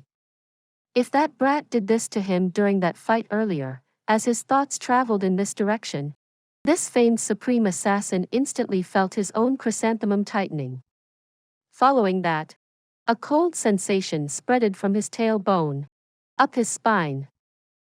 All the hairs on his body stood up on its ends, and he dared not continue thinking about it. Just the thought itself was already so terrifying. But the second Master Wan had actually received such a gruesome strike. Dear heavens, Great earth, Just what kind of person is this brat? To have so many sinister methods up his sleeves. The face of the battle changed drastically in an instant. In just the time to snap one's finger, the fight had turned in a heaven-shocking manner. Ma Jiangming, who didn't know that he had outside help, was still submerged in the awesome feeling of suppressing two opponents by himself. Surprisingly, he'd still managed to reserve a few techniques, along with his strength. In that moment, he could not help but to mock his opponents coldly with arrogance. Ha ha ha. As expected of the yin-yang soft brothers, the two of you indeed do not let this nickname down. Ah. To think that two piles of trash like you also dare to call yourself superior supreme experts. Looks like the illusory blood sea really lacks talent. No wonder Chu Chi Hun was able to kill 3 of your superior supremes with a single stroke. So it turns out that the so-called superior supreme experts of your illusory blood sea are actually only of this level. No wonder. No wonder. As the saying goes, the vengeance that one can see arrives the quickest. As Wan Yang's rage soared to the heavens, Ma Jiangming suddenly felt the pressure on him rise several times. Without Jun Moxie helping him to control the fight, the two Wan brothers who'd lost their inhibitions was suddenly like a pair of hungry tigers that had been released from the cage. They came roaring angrily, and retaliated with great momentum. Ma Jiangming abruptly fell from an advantageous position where he attacked and defended with ease to a sudden life-and-death spiral of panic. These 3 were basically around the same level of strength. 2 against 1, Ma Jiangming was naturally at a huge disadvantage. On top of that, he had been careless due to the easy time he had been enjoying for a large portion of the fight. Now, one side had suddenly erupted with strength and went so far as to disregard their defense to launch a full offensive. Ma Jiangming had only intended to teach these 2 brothers a lesson from the start, and his state of heart was incomparable to the Wan brothers, which ended up in this situation. With a loud ping sound, Ma Jiangming somehow managed to block the two's sword with great effort. However, he received a fierce kick in the clash, causing his body to shoot outwards with a so sound. Ma Jiangming borrowed the momentum to rush upwards into the air, shouting angrily as he escaped. Wan brothers, could it be that you really want to fight until one of us is dead? This old man has been enduring your nonsensical actions until now, and it's enough. Learn to back off a little, lest things become difficult for our 2 holy lands. Feck your granny. A bastard like you still wants to be a human? Just go and be a ghost. Wan Yang roared angrily, not relaxing his stance in the least. He rushed into the snow, and a thick layer of snow swirled up around him. His sword gleamed glaringly, suddenly turning into a long dragon with cold electricity running all over its body. His body and the sword merged into one as he tore through the air, stabbing directly at Ma Jiangming. Wan Yin, in his worry that something might go wrong, also merged with his sword and rushed upward.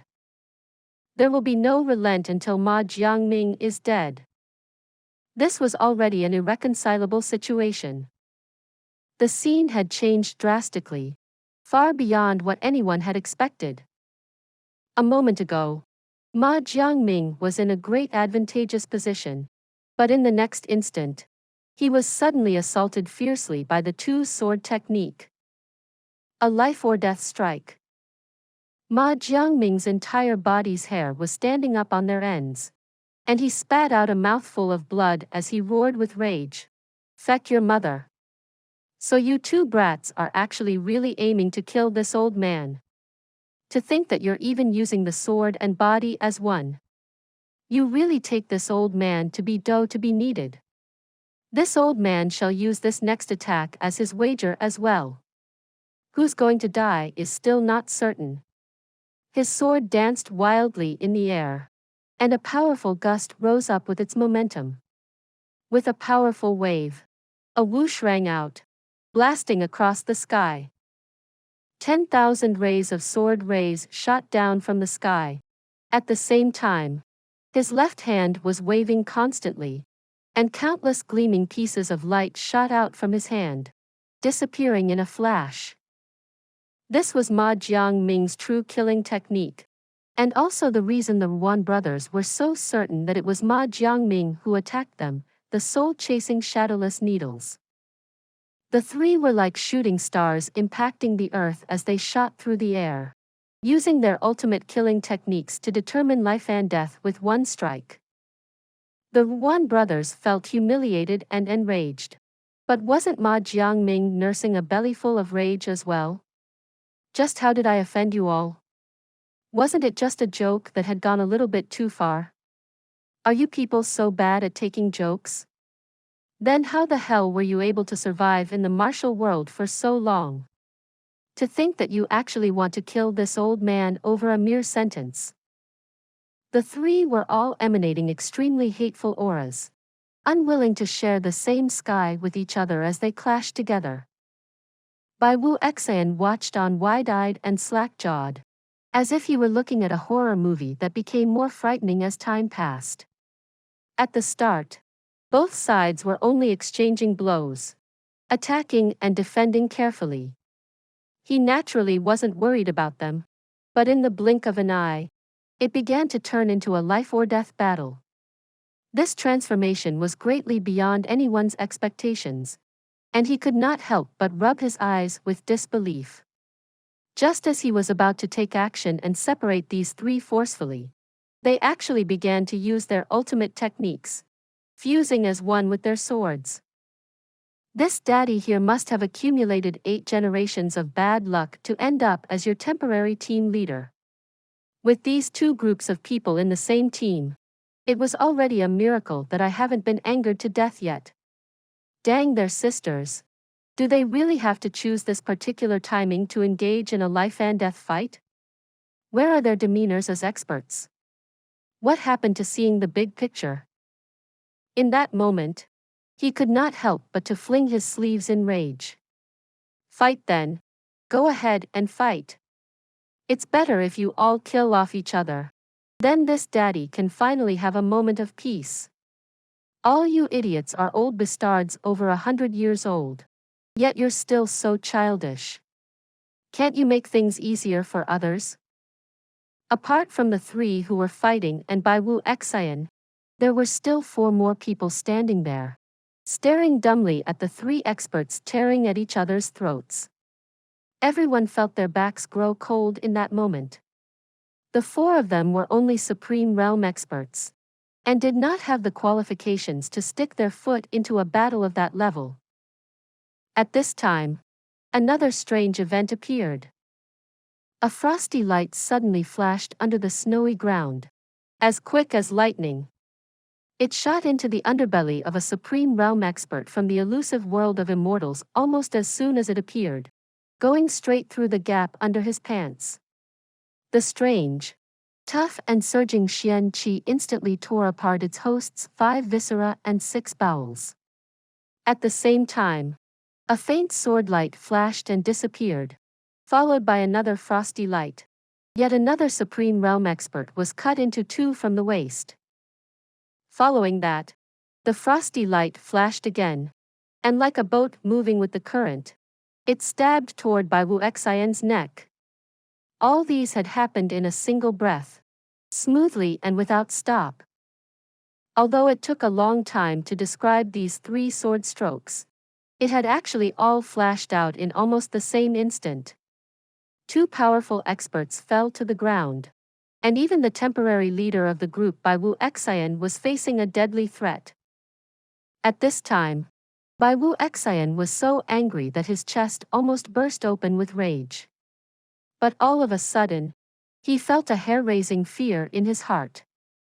With the enhanced senses of a superior supreme, he instantly dashed forward without any hesitation, shifting his body forcefully. A sharp pain suddenly appeared behind his head, and a deep gash appeared on his back, stretching from his neck to the top of his head. Even his skull had been chipped off heavily, and his brains had very nearly been scattered from the attack. His blood spurted out like a mist, dyeing the snow-covered ground into a ghastly scarlet. On the other side, an illusory shadow flickered into place, sometimes immaterial, and sometimes wispy. However, the speed of this shadow was like an enraged thunder god. Two king of assassins, both striking out at the same time. Furthermore, they had both chosen this critical period to make their moves.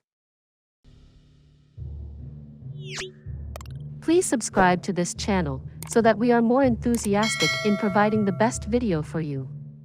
Chapter 638. I'll kill you after your internal fights. Seeing that Ma Jiangming had fallen into a dangerous disadvantage, the two Supreme Masters from Supreme Golden City were just about to pull out their swords and lend their support when they felt something flash before their eyes. Before they could raise their guards, one of them suddenly felt a sense of weakness as his body fell down softly. A bloody hole had appeared on his neck. The other expert was immediately stricken with terror as he screamed and tried to hide. However, it was already too late. With a schwa sound, a sword passed from his shoulder all the way to his abdomen. His organs and intestines immediately poured onto the ice-cold snow, emanating hot steam. Bai Wu Xin roared with rage. A wretched and violent rage. The other two supreme experts behind him who had already received fatal injuries but had yet to react were also gasping with fear. Beside the Supreme Golden City experts, another expert had collapsed to the ground, while the other was crying out in an inhuman tone, looking as his organs spilled out on the ground. His terror had reached an extreme level, and his mind was completely shocked. In that moment, he had not died yet, and he still had some feeling in his body. He could even feel the piercing cold of the snow under his organs. This was a kind of horror that would only be seen in one's dreams. But now, it happened in real life. With the Xian cultivation and experience of these experts, they normally wouldn't have been so easily susceptible to sneak attacks, not to mention being completely incapable of retaliation. But Ma Jiangming and the Ruan brothers' fight was too intense, and had progressed too quickly to a point where they were suddenly in a life-or-death battle. This matter had attracted everyone's complete attention. Many of them were still busy trying to figure out just what exactly happened for there to be such a large grudge all of a sudden. Precisely at this time, the two assassin kings appeared out of nowhere, catching them completely off guard. Forget about retaliating. Two of the most unlucky fellows did not even know that they had already died. The three people in the air also realized the tragedy that had taken place down below.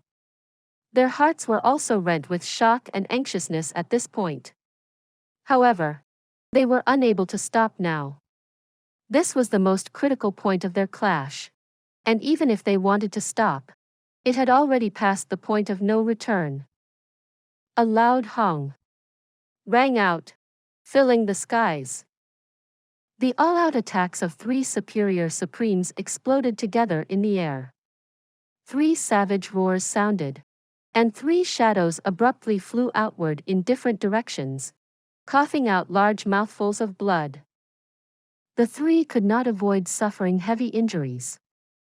Especially Ma Jiangming, whose injuries were the worst. After all, he was fighting 1 against 2, and the gap in strength was too great. At this moment, the three people Ma Jiangming, Wan Yin, and Wan Yang's feelings had reached an indescribably complicated level. Shock, rage, sorrow, pain, disbelief. All kinds of emotions flashed through the three's faces. For experts of their level who could strut nearly unrivaled through the earth wherever they choose to go, and the long period of cultivation they had endured to reach their level of strength, they had become impassive to most things long ago. As for expressions, no matter what type of expression, it was difficult to find any trace of such a thing on their old faces. But in this moment, Their faces were lit up with so many vivid and complicated expressions. It was easy to imagine how rich their expressions were. However, even such intense expressions were still unable to illustrate the current state of their complicated feelings. In fact, in this moment, they had even completely forgotten how to roar and cry. Their brains could not remember the kind of sound that their throats should produce to make clear the pain in their hearts. They allowed their blood to drop freely, turning snowflakes into streaks of scarlet. But, in the eyes of the tree, the scenery was the same. It was as if the world had frozen in time in that instant. Impossible. How could things become like this? The wretched cries of their teammates, the screams of their battle companions, the sight of that wriggling half-dead body on the ground, the blood-drenched snow, and the pile of organs and intestines still emitting heat. Blood flowed freely from the wound on Bai Wu Xian's head, but he did not fall down. In actuality, of the 8 great experts who had arrived in high spirits, only the injured Bai Wu Xian could be considered to have some fighting ability now. Although his wounds were not light, they were not lethal either. But the sharp pain he was enduring was something that even a superior supreme expert found it difficult to handle. The pain on his neck and scalp was secondary. The most critical point was that his skull had been chipped. That kind of pain was already deep into the bone, and sunken into the spirit. Bai Wu Xian roared painfully, using all his strength to bellow as loudly as he could to vent the pain in his mind. At the same time, he was issuing an alert. He did not even turn around to look at who it was that had injured him so heavily. Because he knew very clearly that the moment he turned around, he would forever lose his chance to escape from death. With a loud cry, he instantly became one with his sword, turning into a long streak of rainbow that shot across the snowy ground, carrying a hint of bloody light as he fled with all his might.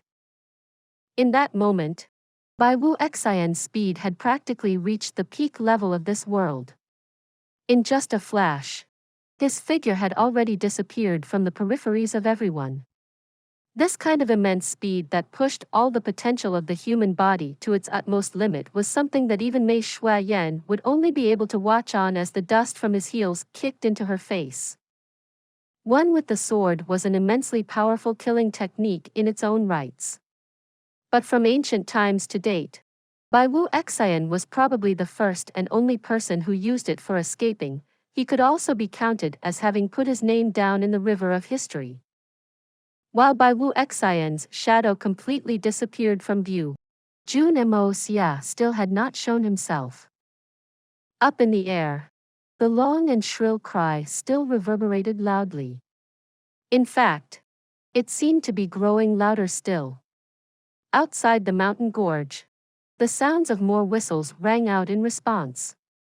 The experts of the 3 Holy Lands had begun to swarm toward this location to provide support. The Ruan brothers and Ma Jiangming had finally landed on the ground. Their fight had been completely real, without even a hint of feigned blows. Their bodies were drenched in blood, and their muscles were trembling with shock. However, the moment they realized that they were in mortal danger, the 3 of them hurriedly stood up the moment they landed. Blood flowed from the corners of their mouths, but their bodies were ramrod straight. Chu Chi-hun's body flashed, and in the instant that 3 landed and stood up, several illusory-looking sword rays flashed out. Wan Yin watched with wide eyes as the sword flowed like light into his chest. Chu Chi-hun's full-strength killing strike. Chu Chi-hun's strike was very well placed and professional. Wan Yin was not the weakest, nor the one with the heaviest injury, and neither was he the easiest to strike. However, Chu Chi-hun chose him out of all 3 targets, because he was the exact opposite of those things. Of the 3 people, Wan Yin was the only one with some battle power left. He was the one that was injured the least, and although his injuries were not considered light, he was still a powerful superior supreme expert. Wan Yin had just landed back on the ground and gotten to his feet. He didn't even have the chance to readjust his breath. This precise timing was the best opportunity to end his life. As for the other two, they only had half their lives remaining. As long as Wan Yin was taken care of first, the other two were basically dead. Thus, Chu Chi-hun completely discarded even the half a breath's time to catch his breath. After killing two people consecutively, he once again merged with his sword and rushed over, stabbing out swiftly. If Chu Chi-hun had allowed Wan Yin to catch his breath, it wouldn't be so easy to kill him after that. This was the experience and intuition of a supreme assassin.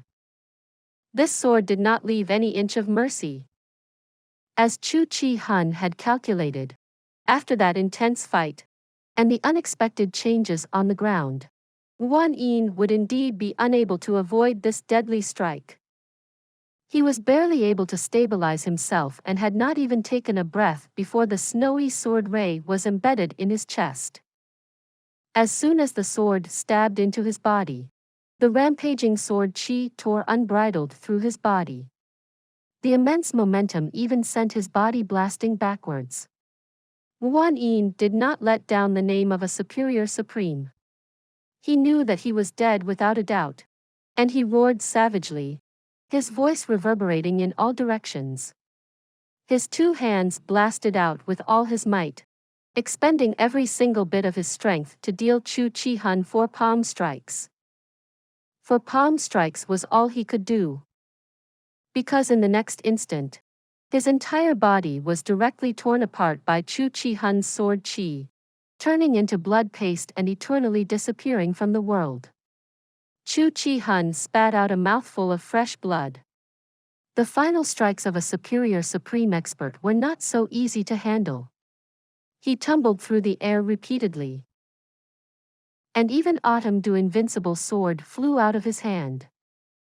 Wan Yang's eyes widened and he screamed in a hoarse and desperate voice, "Big brother HH." His body shook abruptly as a bright sword tip stuck out from his chest. His face was twisted with disbelief. "I've been stabbed? How could that be possible?" The bright sword edge gleamed and disappeared without a trace. Wan Yin roared madly, swinging his fists blindly, hoping to take his assailant to the grave with him. However, his fists only swiped at empty air, carrying the last of his strength away. His body stumbled forward several steps in his madness, and he finally fell onto the ground weakly with unresignation. His two legs turned soft, and he landed on his knees in defeat. His body swayed, and he fell backwards. His head finally touched the ground, and as coincidence would have it, it touched the back of his own foot, causing his body to resemble a drawn bow. His eyes were wide open with rage, as his body turned rigid. His intense rage gave him an intense desire to want to see who it was that had killed him, causing him to die in such a strange but difficult to attain posture. However, he was doomed to be disappointed because at this moment, Jun Moxie was already standing before his next target, Ma Jiangming. Of the three, Wan Yin was the least injured and first to be killed by Chu Chi-hun. Wan Yang was the second most able person, and was directly disposed of by Jun Moxie. As for Ma Jiangming, he was the most heavily injured. To fight one against two opponents of the same level of strength as him, it would be strange if he was not grievously wounded. There was no surprise in this. Ma Jiangming struggled to remain standing. From the looks of things, he had been reduced to an extreme level of frailty. It was as if a slightly stronger gust of wind would be able to blow him over. He coughed lightly, and blood froth constantly bubbled from his mouth. His body was filled with tens of serious muscle tears and lacerations. Even his face was covered in ugly scars. At this point, His ancient face, which always seemed to carry a look as if he'd seen through the vicissitudes of life, seemed to have added an extra dosage of that vicissitude today. Jun Moxie? So it's you. Ma Jiangming laughed bitterly. His body shook heavily, and his eyes grew vacant. You've truly surprised this old man. Where's that little lover of yours? Ma Jiangming. Stop pretending. Jun Moxie looked at him coldly. Although you've indeed suffered the heaviest injury, that is only in comparison to the Yuan brothers. The true extent of your injury is far from what you're displaying. It's useless to play tricks in front of me.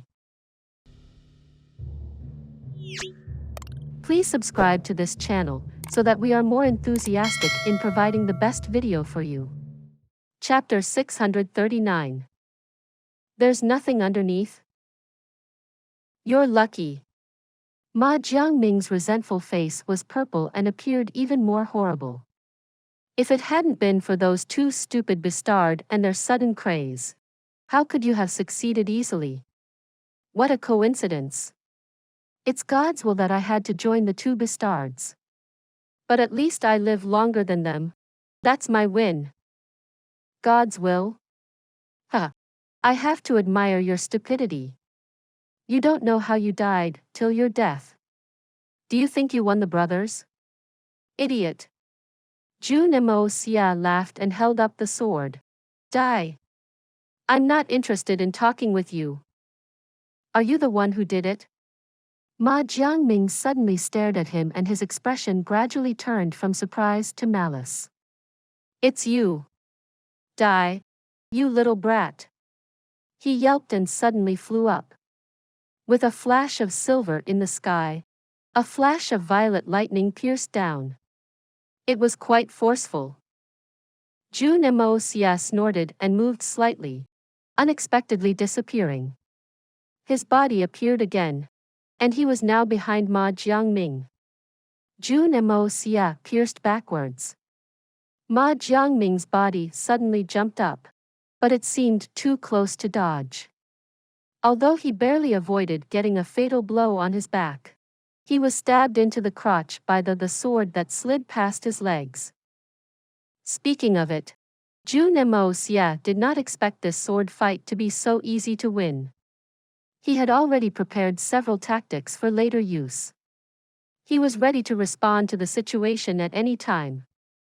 Fighting with a superior supreme head-on was difficult even if he was badly hurt. Fighting head-on was different from assassination. But this blow easily castrated Ma Jiangming. Even Jun Moxie was surprised at the success. This injury was unbearable to any man, even if it was a superior supreme. After all, it was the most painful injury a man could get. But the situation suddenly changed. Just as Jun Moxie thought he was going to succeed, Ma Jiangming, who had been hurt at the most crucial spot, suddenly retreated at full speed. It was as if he felt nothing of the sword under his crotch. He seemed to have no pain at all. As he turned around, he gave Jun Moxie a slap on the shoulder, and it was really powerful. Jun Moxie was really surprised. He did not expect Ma Jiangming to still be so strong and fierce even when his most crucial spot was hit. With the blow, his bones seemed to have been dislocated, and he snorted and flew out together with his sword. He suddenly realized that the sword was absolutely clean of any blood stain. His eyes widened in disbelief and could not resist cursing as he was flying backwards. Shut! There's nothing underneath. No man could handle such a blow unless he was not a man. Ma Jiangming laughed out loud and persecuted with a maddening face. Right. There's nothing down there. Never thought of it, right? Ha ha ha ha. He seemed to be very proud of not having anything underneath as he laughed so loud. Jun Moxie totally could not understand. Chu Chi-hun, who was recovering at a distance, let out a dry vomit. So happy to not have anything underneath, and he still call himself a man. No wonder he likes to torture girls to death. What a distorted man. Jun Moxie was angry but could not laugh. No wonder that this kind of guy could still fight back. There was a hot pain on his shoulder. But he still laughed. Dang it. You didn't have it under you. It's rare that you should be so proud. What a fecking talent. At this time, Ma Jiangming had caught up with him and said with a grim smile, "What if I don't have it? I was saved because of this." "Sure you have it. But it will be wasted. Because you won't be able to use it properly again after today." He fiercely attacked. Swords, silver needles, fists and feet all came storming down with a wave of rage. Jun Moxie laughed and then disappeared into nothingness. It was right in front of Ma Jiangming's stairs, without a trace. Ma Jiangming let out his ultimate technique with a bang. But there was no one there. He could not resist yelping in surprise and turned around with full alert. Suddenly, he felt a pain at his crotch and he immediately jumped straight up, flinging his limbs. He was being kicked by Jun Moxie from below. Under the forceful blow, his already featherweight body really levitated in the air. He did not even have time for a scream. Another kick landed at the same spot. In nothingness, Jun Moxie growled. "You don't have, huh? You don't have. Don't have. Don't have. Don't have." With all the scolding, Ma Jiangming was being kicked at the same spot repeatedly as his body rose higher and higher in the air. With all the storming kicks, even if Ma Jiangming had something below, there wouldn't be anything by now. It would at least be unrecognizable. Chu Chi-hun was dumbfounded. He sucked in cold air as he witnessed Ma Jiangming rising up like a rocket. Up all the way he went, almost unstoppable. With the continuous thud of kicks, Chu Chi-hun felt his teeth were softening. With this strength, that dude would have been dead by the second kick. But now Jun Moxie had sent out more than 200. The dude without anything underneath was a madman. So was the guy who had something. Crazier than me, Chu Chi-hun concluded. With a zip, Jun Moxie appeared in front of him. He said hastily, "Quick, let's get out of here. The three Holy Lands sent more men. They have in total more than 100. He saw it clearly when he was up there. Many silhouettes zapped across the fields. More than 100. How scary. They could not handle it." Chu Chi-hun was still in shock. He raised his head and saw Ma Jiangming still rising, and looked as small as a bean. He was baffled how Jun Moxie suddenly came down here. Wasn't he still kicking that guy's crotch? Jun Moxie grabbed Chu Chi-hun and hurriedly rushed to the snow cave Mei Shuiyan and Dongfang when Xian were hiding. He did not have time to say anything and he used the power of water.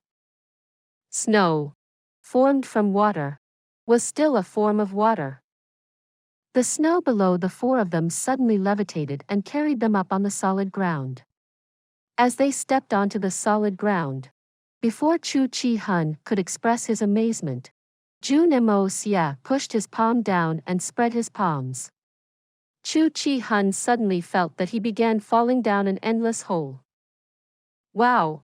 Hold on. What was that? That's so mystical. With a few zaps, some men had arrived at the site of bloodshed the moment the group disappeared. In the distance, there were more men rushing here. There was blood everywhere on the snow. Two halves of a body were being separated really far apart while his arms were still in the crawling position. The ground was covered by slices of flesh scattered everywhere. Wan Yang was still pushing himself up in this awkward manner despite being long dead. There was another guy with all his intestines and organs hanging out of his body. He had obviously suffered great pain before his death. He had struggled much as half of his body was 3 meters away and his intestines were pulled straight and still looked hot. Perhaps even hell was not so horrendous. Everyone stared blankly at this horrid sight while they felt an immense urge to vomit from their stomachs. But they all looked very angry and wanted revenge. All the men of the 3 holy lands had finally gathered. There was almost 150 men. This was only the men nearby. There were more who had not received the notice. Their different clothing looked especially obvious on the snow. Brutal. Chu Chi Hun is really evil to an unbelievable extent. The whole world will not see peace until he is killed. A very old man from the elusive world of immortals looked at the tragedy and said with a long sigh. You're right, Second Master. How dare he torture our people like this? If we get to capture him, we will chop him into pieces and grind his bones. It was Zi Jinghong speaking. His face was distorted at the sight of Wan Yang's awkward death. He was infuriated to the extreme. The illusory Blood Sea had already lost 5 superior supremes in their pursuit for Chu Chi Hun. Right now, this very strategic and ruthless third master of the illusory Blood Sea was watching the gentle-looking old man in front of him with slight fear. It was fear from within. The old man he had called the second master was the leader of the elusive world of immortals this time.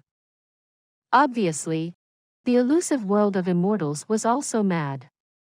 They were badly hurt. Without choice, they sent the man that was just below the master of the elusive world of immortals. This second master, kind-eyed, thick-faced, even seemed to have a slow reaction. His pair of eyes was full of compassion for heaven. He was a typical good man. He looked too good, too honest. He was definitely easily convinced and very caring. So he must be really gullible. This would be the first impression anyone have of him. A gentle and courteous man.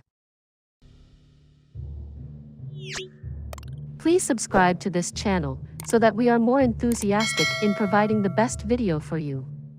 Chapter 640. Merciful and Heartless. 2 Venerables. He was a classic example of a gullible gentleman. But anyone who knew him knew that he was as poisonous as a rattlesnake. He looked like a gentleman, but he was not. He shed crocodile tears better than crocodiles and was more ruthless than wolves. Bloody gentleman, deadly good guy. These were both his nicknames. His name sounded even nicer, Jun Xie. This name was not only nice, but also funny, yet no one dared to laugh at it. Not even during casual conversations. Because Jun Xie was not even slightly merciful. A mayor offended him 200 years ago. He was surrounded by an army when he approached the mayor. Then he was infuriated. So the city saw bloodshed for 3 days and nights. He slaughtered the whole city single-handedly. That city was small, but still had a population in the 100,000s. There were soldiers, Xian practitioners, officials, and civilians, but Jun Xie did not care at all. He killed everyone. 3 days later, nothing lived in the city, and not even a dog escaped or survived. The most extraordinary thing was that after the killing, he did not hesitate to carry a large vat full of human blood and wrote a few big words on the wall with the blood. The heavens are merciful. So am I. I kill in the name of the heavens to show its mercy. He even called himself merciful and righteous after killing 100,000s of people. How ridiculous. A normal expert would be shaken by the time he had killed dozens. But Jun Xie did not even wince when he killed so many. And he still thought he did the right thing. How merciful. The whole world was shaken instead. Many experts vowed to take his life. But he was too powerful. In the end, The elusive world of immortals approached him, and the master of the elusive world of immortals himself dealt with him. He was said to have gone missing afterwards. But he actually joined the elusive world of immortals and took up such an crucial position. Jun Xie rubbed at this beard and sighed in dismay. Chu Chi Han is such a monstrous figure. We kill by the will of the heavens. We definitely have to kill such monster for the heavens and for its people. Another middle-aged man with a tall hat in hemp robes came forward. He had an elongated face similar to a horse face. But he actually looked more like a donkey. He also had small and long eyes that looked like two bloodthirsty slits. Through these slits, he stared coldly at Jun Xie and said, "Jun, are you trying to pretend to be a gentleman again? Are you going to show your mercy again?" This man was not slightly scared in front of such murderous figure like Jun Xie. Instead, he even seemed to be on par with Jun Xie. Jun Xie was not angry either. This was the third master of the Supreme Golden City. He was famed for his cold blood. His name was Du Ju.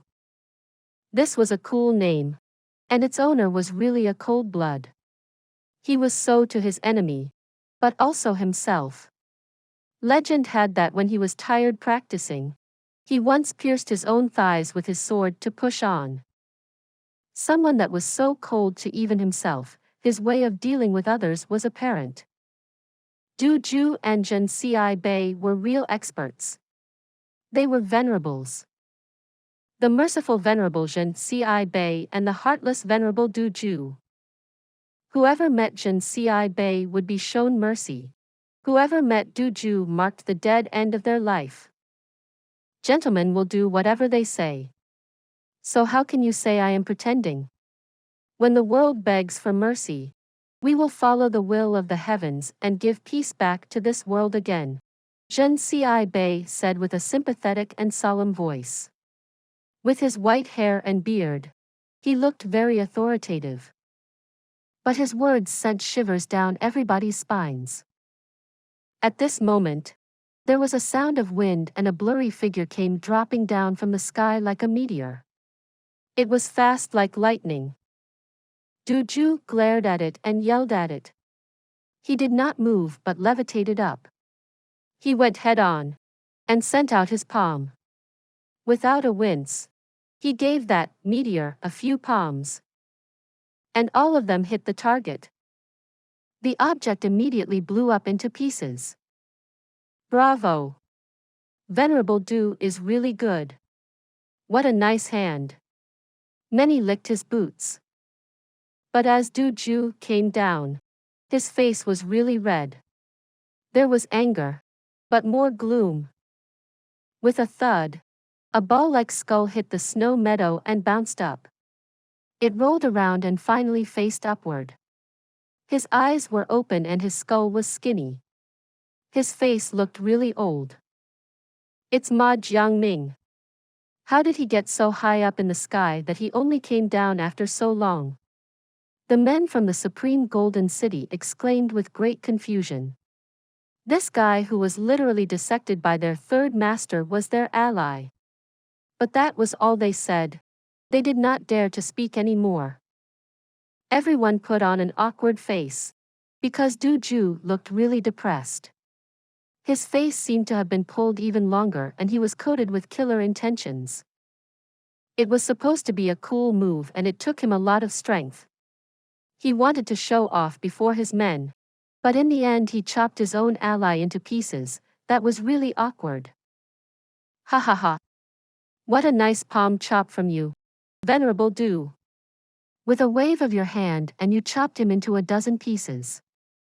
How cool. How heartless. That was really befitting for your name. Jun Xie laughed and said with a serious tone. It was as if he was not slightly sarcastic. Du Ju snorted and held his palm sideways. A silent palm chop went straight at Jun Xie. Jun Xie laughed and wielded his sleeves. The palm chop was directed right into the snow. Jun Xie and Du Zhu were both stunned and stared at the snow as if pondering. You lot. Go settle those corpses. Bury them well. Jun Xie said, showing a lot of dismay on his face. A few men in white came forward to settle. Everyone, clear all the snow from this valley. Du Zhu said coldly. All the snow definitely weighed like a mountain, but Du Zhu's orders were irrefutable. It was even put in a way that it sounded like it was an easy job, like sweeping dust. 10 experts from the Supreme Golden City came forward and their bodies started to expand. With a holler, they sent out their palms together. The wind they sent out was solid, forming a gigantic shovel and dug out the whole field of snow. Immediately, 100 square meters of ground was cleared. And then another 45 men came, and with a large sound, all the snow were being shoveled up and dumped outside of the valley. How did they manage to simply lift and dump all these snow? They must have weighed many tons. Finally, the dirt ground emerged beneath. They literally dug 3 meters deep. Du Zhu and Jun Xie put on a cold face and ordered without any facial expression, continue. Of course, they could not only let one group do all the work. The elusive world of immortals and the illusory blood sea also rotated to do the job. This group of men, with the weakest being a supreme, was so powerful. With a few rounds, the whole valley was almost cleared. It was an almost impossible job, but in such a short time, it was almost done. At this rate, completely clearing the whole valley would not take much longer. There was a continual thundering noise. It was the noise of throwing all the snow out of the valley. The whole ground below was shaking, as if shaken by what they were doing. With their venerable spirit senses, Du Zhu and Jun Xie detected that there was something abnormal below the snow. Or else, how could 7 experts be killed so easily by Chu Chi Hun, who was fleeing so pathetically? It would be possible if they were facing Venerable Mei. But Chu Chi Hun? What could he even do? Even if the 8 experts were fighting each other, Chu Chi Hun would not have a chance. Not a chance at all.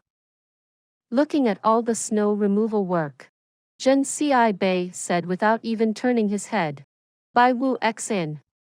Come here. Bai Wu Xin had a thick layer of bandage on his head. He was still in great pain as he was biting his own lips. His bones were shattered by the sword. Being able to bear the pain until now was already a miracle. Bai Wu Xin quickly came forward and answered exceptionally respectfully. Yes. What are your orders? Second Master? This second master really had a bad temper. It was even worse than the master himself. The master would only punish them by detaining them. But the second master would show his mercy. Describe what had happened. Don't miss out anything. Even if it's something very weird and unbelievable. Jun Xie said in a low voice. By then, the other 2 leaders, Zi Jinghong and Du Zhu, also came forward to listen to what Bai Wu Xin had to say. All the 3 Holy Lands suffered greatly from the recent battles, and they really wanted to know what really happened. Both cold blood and cool are Zhu in Chinese. His name sounds like really merciful. This story will be continued to chapter 641. For those of you who are not subscribed yet, please subscribe. The interesting and best stories will be updated. See you again in the next episode.